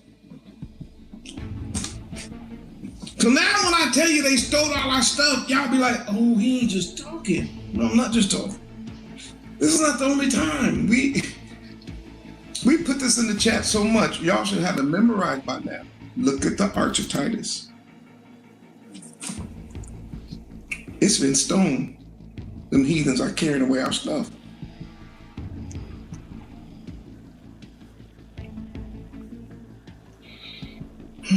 And when he had taken all away, he went into his own land, having made a great massacre, and spoke very proud. Therefore, there was a great mourning in Israel, in every place where they were, so that the princes and the elders mourned. The virgins and young men were made feeble, and the beauty of the women was changed. Every bridegroom took up a lamentation. And we was marrying and trying to get along, trying to keep Torah, and here come this wicked heathen. And she that sat in the marriage chamber was heaviness. This is a picture of a woman who was about to get married, and he came in and killed her husband on the day of the wedding. Sick, twisted brains, no regard. Mothers, fathers, children. Y'all gonna see it. You be like, Maury, this can't be in the Bible. They took it out because when you read this, it's parallel to what they did to us in this captivity here. You cannot escape it. You It is so identical, except this captivity was worse than this. Robbing us from our land, stealing everything that we had, then taking away from us all of our identity, and then raping and killing and torturing, and it didn't happen for no 2 days or 5 days. 400 years.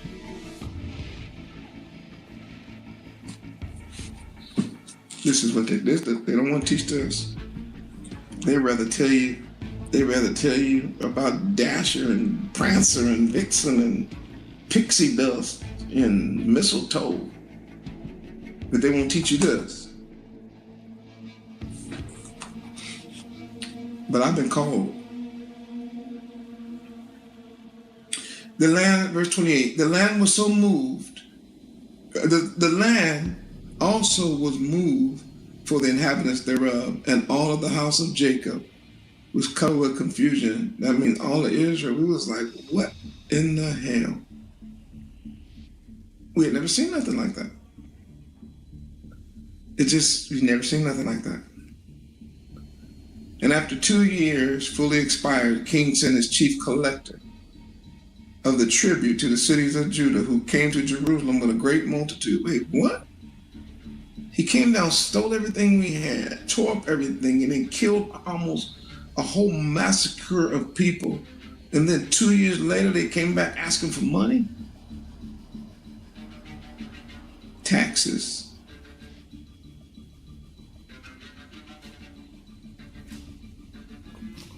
And he spake peaceable words unto them, but it was all deceit. Who was that? Amen. I'm just trying to do what I got to do, but in your mind, you wicked as hell. You know that's not why you're there. For when they had given him credence, he fell suddenly upon the city, smote it very sore, and destroyed much of the people. He came down to get the tribute. And he was saying, if you guys just give me the money, we'll be cool, right? So the people were like, damn, we don't want to die like we did 2 years ago when you killed everybody. So everybody gave him the money. And then after he got the money, he killed him anyway.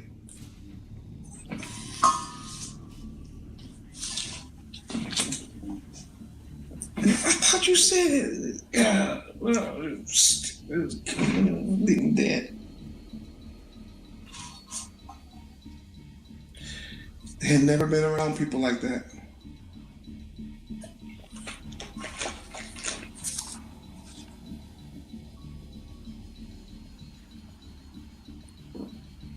And when he had taken and destroyed much of the people of Israel, that's our ancestors. And when he had taken the spoils of the city, he did what? Set it on fire. Damn. You took all the money from the people, and then you killed them. And then instead of just leaving, you set it on fire? Why? If you ask this white man, why did you do this? You know what he would say? Why not? Wicked. If I hadn't done it, somebody else would have. What? Wicked. He set it on fire and pulled down the houses and the walls thereof on every side. But the women and the children took they captive. That means they took the women and our kids. That's theft. That's kidnapping. Sickening. And took the cattle. Then builded they the city of David with a great strong wall, and with mighty towers, and made it strong for them. Wait, they did what? Then they built a city so that they could move down there. No, I'm over here. Yeah. This is real. And they put therein a sinful nation of wicked men. Wicked men fortified themselves in. So they came in, stole all the stuff, all the valuables, went back. 2 years later, they came back, told them, y'all give me my tribute, and I'm cool with you. So everybody went and got the money, gave it to them, and they slaughtered them anyway. Burned all the houses, pulled everything down, and then set up another wall and then brought other wicked people to then live in the town. And what did these wicked people do? Wicked men, and fortified themselves therein. They stored it also with armor and victuals. And when they had gathered the spoils of Jerusalem, they laid them up there. And so they became a sore and a snare. What does that mean? Remember, you have to feed soldiers. You have to pay them. You have to feed them. So what they did was they built their own walls, and then they robbed the people, and they put whatever they got inside of the walls to take care of these wicked soldiers that were there and these wicked people. I'm telling you. And it was right in the middle of the city. It was crazy what they had done. But it's like they put their ammunition and everything there. For it was a place to lie in wait against the sanctuary and an evil adversary to Israel. It was sick, I'm telling you. Thus they shed innocent blood on every side of the sanctuary and defiled it. What does that mean? It means that they sacrificed people on the altars on every side. They just randomly would just go out and find somebody, pull them in, and sacrifice them on, just like they still do to this day. What you think the lynching is? All these missing people. What you think all that slavery was? What you think fireworks were? I done told you all 100 times. What do you think Christmas ordinances were? Ornaments were? Hanging from Christmas trees. Hanging people, hanging us was a part of their Christmas tree ornament. I know it's sickening, but it's the truth. This is how it happened. They shed innocent blood. And defiled it, insomuch that the inhabitants of Jerusalem fled because of them. Whereupon the city was made a habitation of strangers. They took over our city now. See it? So now they have taken over Jerusalem. They've taken over the Holy Land. Who? These Greeks. And later, you're going to see the Romans do it. And that's how we lost our land, really. From this point forward, we go in. I'm not going to finish the lesson tonight. And from this point forward, we end up going into Confederate because we just can't fight every day. Even Judah. And I didn't get to Judah Maccabee tonight and his dad and all that. But eventually, our people had to do something because the bloodshed. They would not leave us alone. The warring was unbelievable. The murder and the massacres were unbelievable. So as valiant as we tried to fight, we couldn't whoop that beast. That the Maccabees, I hate to bust y'all bubble, but the celebration of the dedication of the temple was not a victory of a war. It was the recognition of a little respite. You know what that means?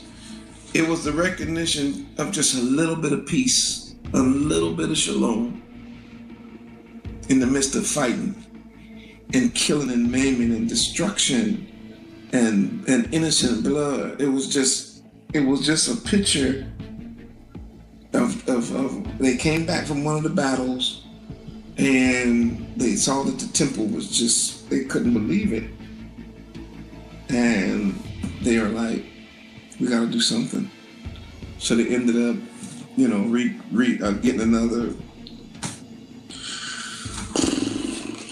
getting another altar and some stuff, and then they had a dedication. And that's the part of the story that we celebrate. But they never won the war. They won battles.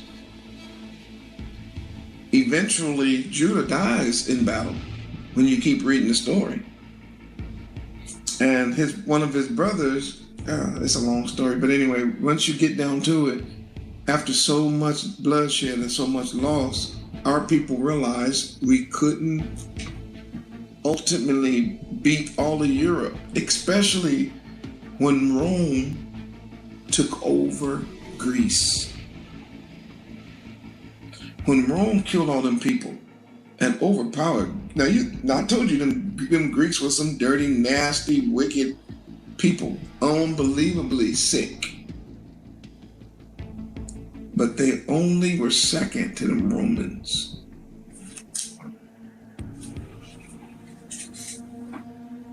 And when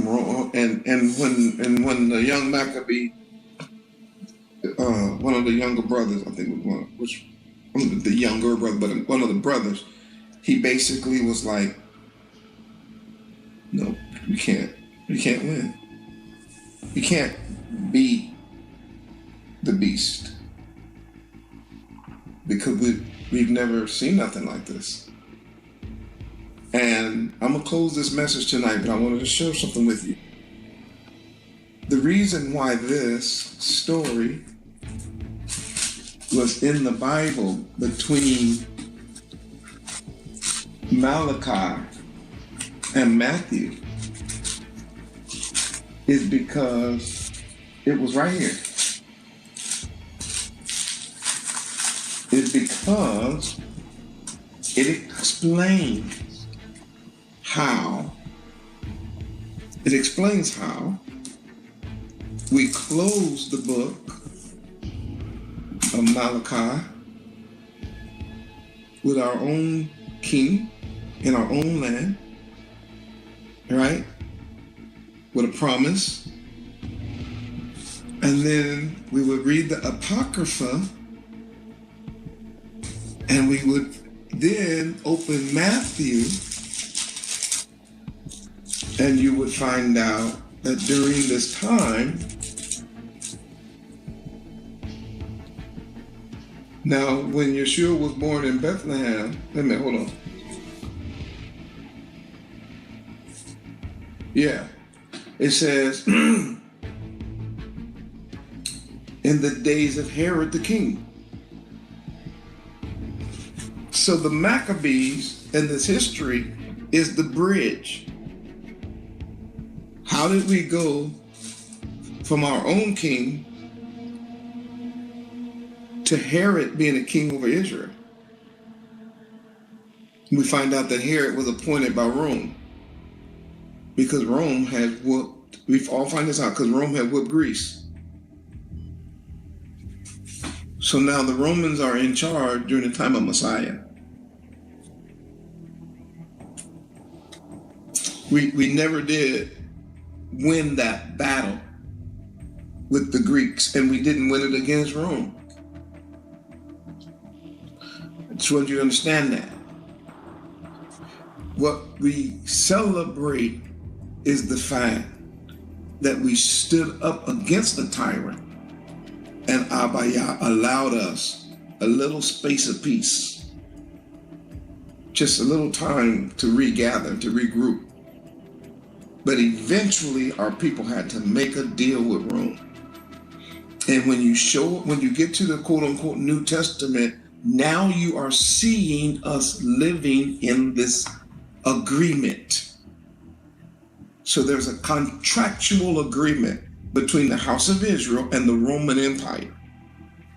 Rome does not trust us, so Rome sets up its own counterfeit king, Herod. Then Rome sets over the province their own governor, Pilate. And Pilate has under his direction his own army, if you want to use that word, which is where we see like the centurions. This is when we see the Romans in our Bible, because they took over from Greece, that they're still against us. One of the agreements was, and I'm getting ahead of myself now, but one of the agreements was, one, we couldn't do no rebelling, or we was dead.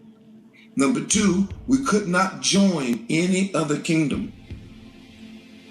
If we joined any other kingdom, they would immediately come and wipe us out. And so therefore, when the Messiah showed up, you can see why the step and fetch it leaders were so tied to Rome. They were under a contract. And the Messiah had already told them, look, man, I ain't here to overthrow Rome. And they were like, what are you talking about? He was like, look, I'm here. If I start judgment, I got to start with y'all. Because you sellouts. You whitewash sepulchres. Just like these preachers and pastors today. That I keep trying to warn you all about. They work for Rome. They work for the government. They work for the city. They work, y'all just don't believe them already. They work for conventions. They are not out here willy-nilly. They know where they can say and what they can't. They have to push the agenda of the Roman Empire because they're in contract with them. They say the same thing. If I teach what the Moray is teaching, I'm going to lose my church. That's exactly what Ananias and Caiaphas said. Ananias and Caiaphas, that's what they said. If we follow him, Rome's going to take our place.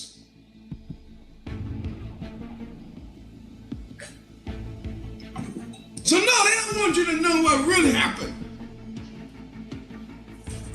They don't really want you to know what happened in the wintertime and what they did to us and what they stole from us and what they put us through. And I ain't even got time. I ain't even started with the actual story. Do you know that the stuff I'm reading to you right now is the prelude, is the introduction?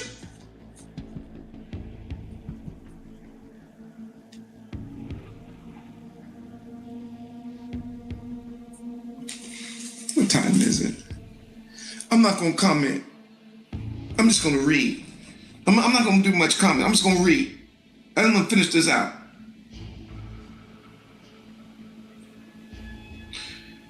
Insomuch that the inhabitants of Jerusalem fled, whereupon the city was made an inhabitant of strangers and became strange to them that were born in her, and her own children left her. Verse 39, her sanctuary was laid waste like a wilderness. 12 are a sanctuary. Her feasts were turned to mourning. Means we couldn't keep the feast. It's outside today, right? Her Sabbath into a reproach. You couldn't keep the Shabbat. Just like today, they won't keep the Shabbat. Her honor into contempt. What? Yeah, the things that were honorable are now contemptible. As had been her glory, so was her dishonor. So was her dishonor increased. And her excellence was turned into mourning. That ain't all. Moreover, King Antiochus wrote to his whole kingdom that all should be one people. Do you see it? Everybody trying to unite together today? It's called ecumenicalism. Look it up. They have not changed. And everyone should leave his law, Torah, so all the heathen agree. All the who? All the heathen agreed according to the commandment of the king. Not yet. Just like these pastors today. Yeah, many also of the Israelites consented to his religion, Christianity. Promise you. I'll show it to you. And sacrificed unto idols. And did what? Profane the Shabbat. See it? What do they do today? Profane the Shabbat.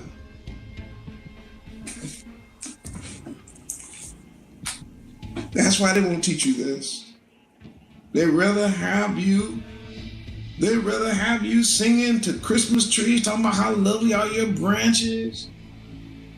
I told you I saw a pastor with a damn Santa Claus hat on and his kids had it on. I couldn't believe what I was looking at. I'm talking about one of us.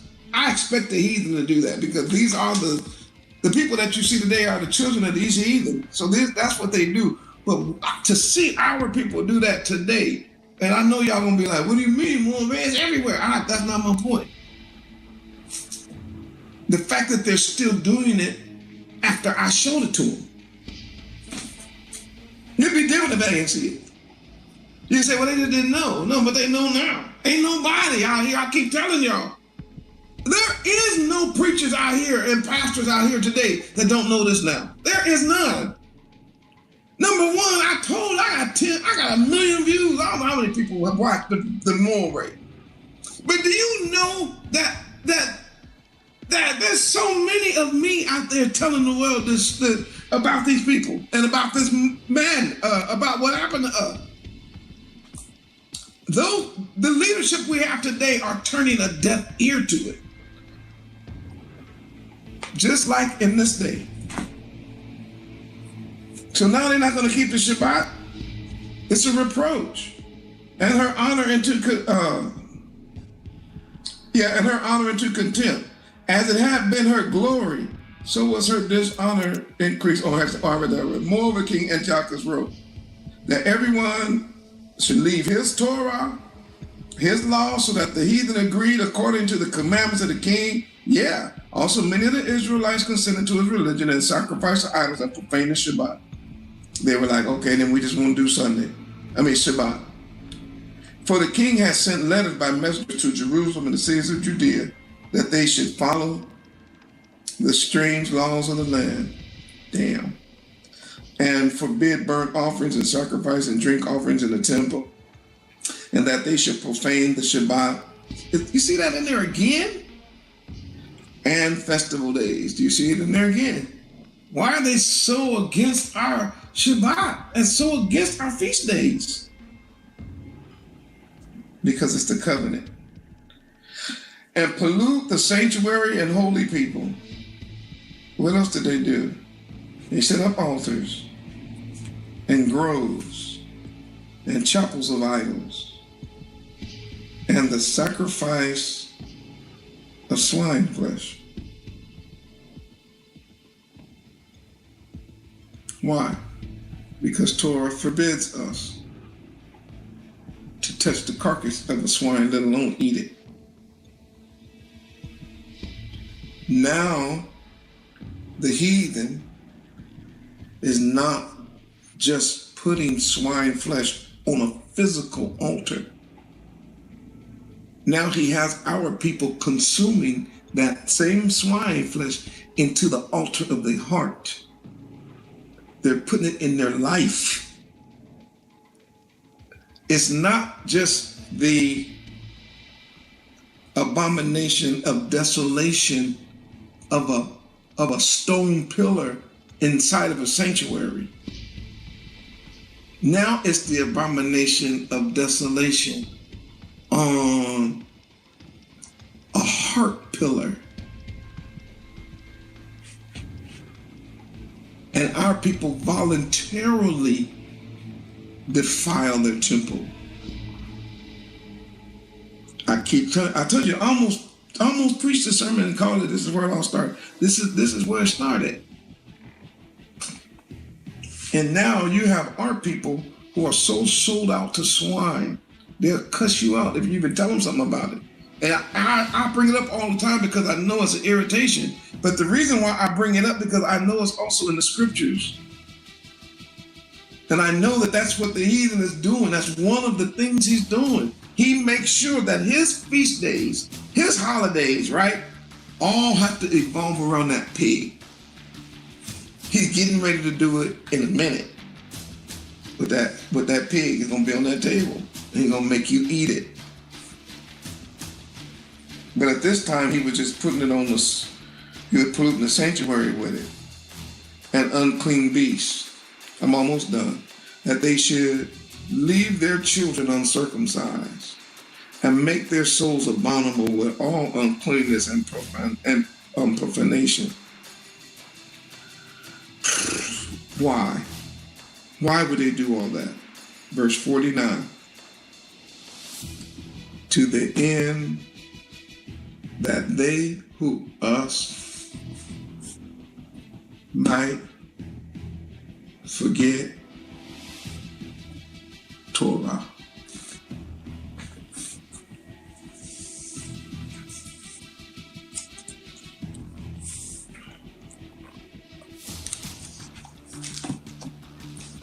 They did all that for one reason? Yeah. To get us to forget the Torah. That's deep, ain't it? That's so cold.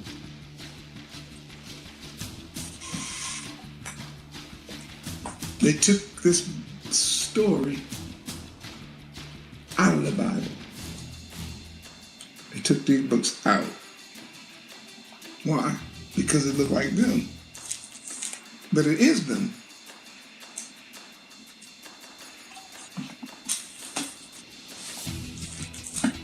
And this is us all over again. The number one doctrine that they have in the so-called church coming out of captivity is Sunday morning over Shabbat. Number one. Number two, Christmas over the dedication. I should say no. Number two really is Easter. You got to have Easter over Passover. You must do Easter instead of Passover. You gotta do Halloween instead of Sukkot. You can't do dedication. You gotta do Christmas. They gotta always do that, and everything they do, it surrounds a swine and some other kind of stuff. I'm out the room. Y'all was kind to hang in there this long. I just wanted to show you what's in what they took out. And now you see, not only did they take it out, but why they took it out. They did it so that we would forget Torah.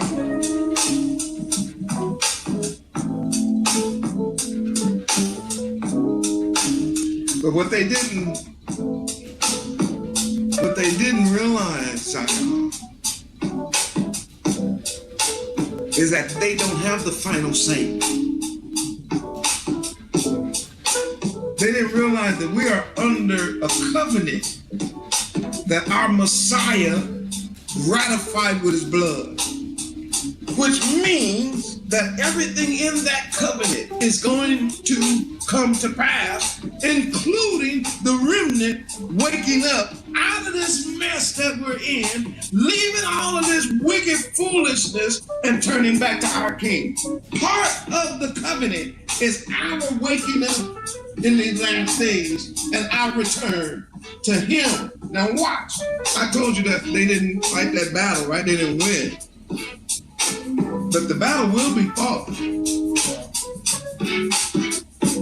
If y'all understand that and you grew tonight, how about y'all helped you see it? Support the work of the ark. Support what we're doing here. Help us keep teaching like this, preaching like this, and opening your eyes. Why? We're about to go home. Our King is coming. And this last battle, he is getting ready to fight it himself against the empire that is the beast. And you need to be on the right side. They tried to make us forget his law, but no. Yah woke us up. And now we're returning to the very law that they was trying to make us forget.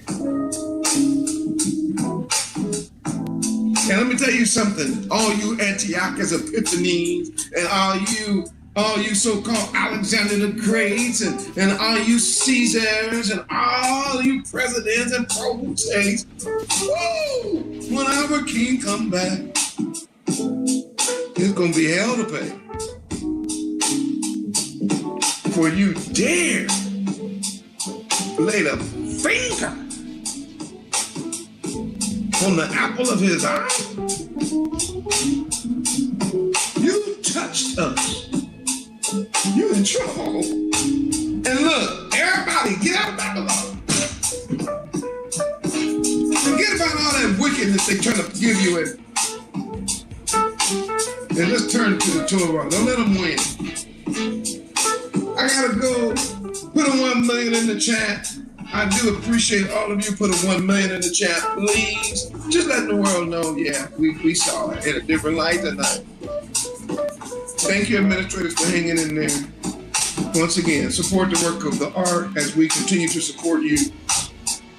Pray for us as we pray for you. And until next time, keep looking up for our redemption draws nigh. Hallelujah.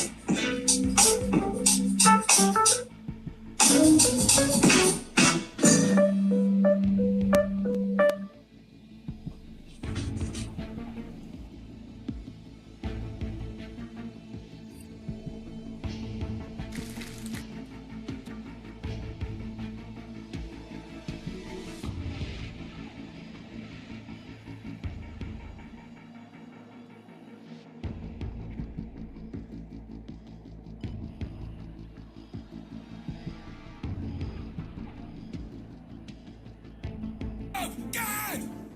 We gonna take this city. We gonna take the kingdom. We gonna rule them hard. This is war. This is war. This is war. I'm here for the win. Well, to get it again. The Lord call it taking the kingdom. Want what's mine? Taking my time. Turning and taking your freedom. Risen from the ashes. After the lashes. Calling a beautiful tragedy. We've been on the brink of insanity. It's the end of your days of calamity. At an end, grab a friend for the finale. Curtain call on a heathen. We want forever and a day. Why would the pastor lie? Say it's your season. Drop a bomb on them, Hiroshima. Drop a bomb on them cause they need it. Scrub it down, planet need a cleaning. Vagabond gone like I'm dreaming. I wanna see the king on the scene. I'm talking when freedom ring. What you mean is epic. I recollect I've been indebted. Selected to be a soldier and I'm better. The heavenly calling on all of my brethren. These demons been doing the most. So we holding the post of the heavenly host. Turn these serial killers to cinnamon toast. Yeah, prophets on the corner and we came to say today. Scoffers gonna test and we gon' move them out the way. Scripts on the hip, tell them heathens fix their face. Blowing up the trumpets, then the angels activate. Cause it's war time. We gon' bring the kingdom from the front lines. Ashkenazis paying for their war crimes. Clock of doom is ticking, ain't no more time.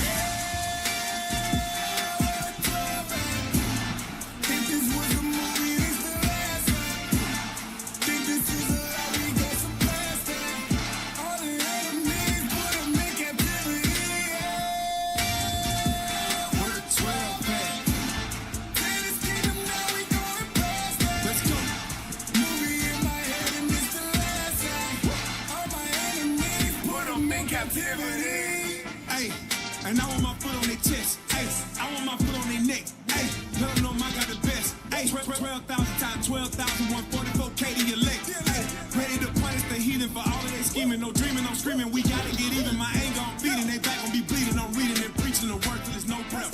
I witnessed the power of Jehovah. Now we bringing the truth straight to your doorstep. And they tried to treat us like hotel. And they tried to burn us like Molech. As I'm pulling the scriptures, I see that they feel it. They seeing destruction and see my redemption. Hey, and Christ got plans for you. Matter of fact, let's go in the Bible. Let's see what he planned to do. Fire flames and glistening swords, a lot of chains and blistering swords. Interpretation, you know that it's sure you ain't out of this range. He ain't coming up short. 12. Let's go. All right.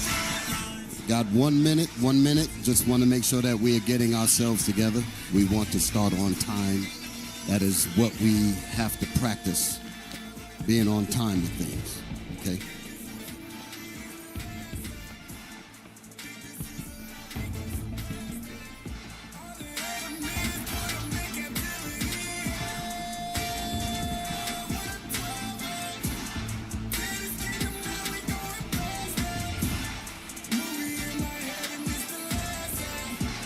All right. It's 2 p.m. Let us get going. Congregation of Israel, let us stand and face Jerusalem. Men of Israel, blow trumpets.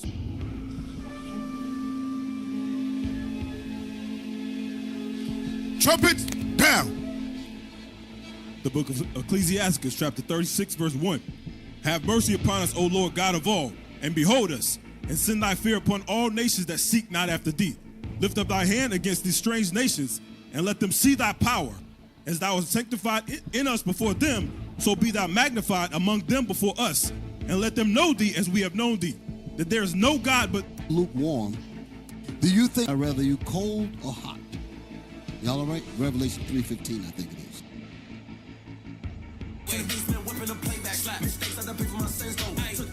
The enemy, make the time short, and let them.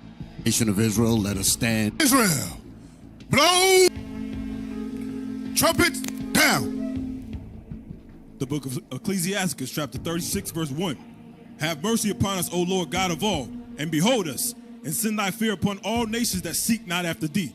Lift up thy hand against these strange nations, and let them see thy power. As thou hast sanctified in us before them, so be thou magnified among them before us, and let them know thee as we have known thee, that there is no God but only thou, O God. Show new signs and make other strange wonders. Glorify thy hand and thy right arm, that they may set forth thy wondrous works. Raise up indignation and pour out wrath. Take away the adversary and destroy the enemy. Make the time short, remember the covenant, and let them declare thy wonderful works. Let him that escapeth be consumed by the rays of the fire, and let them perish that oppress the people. Smite and sunder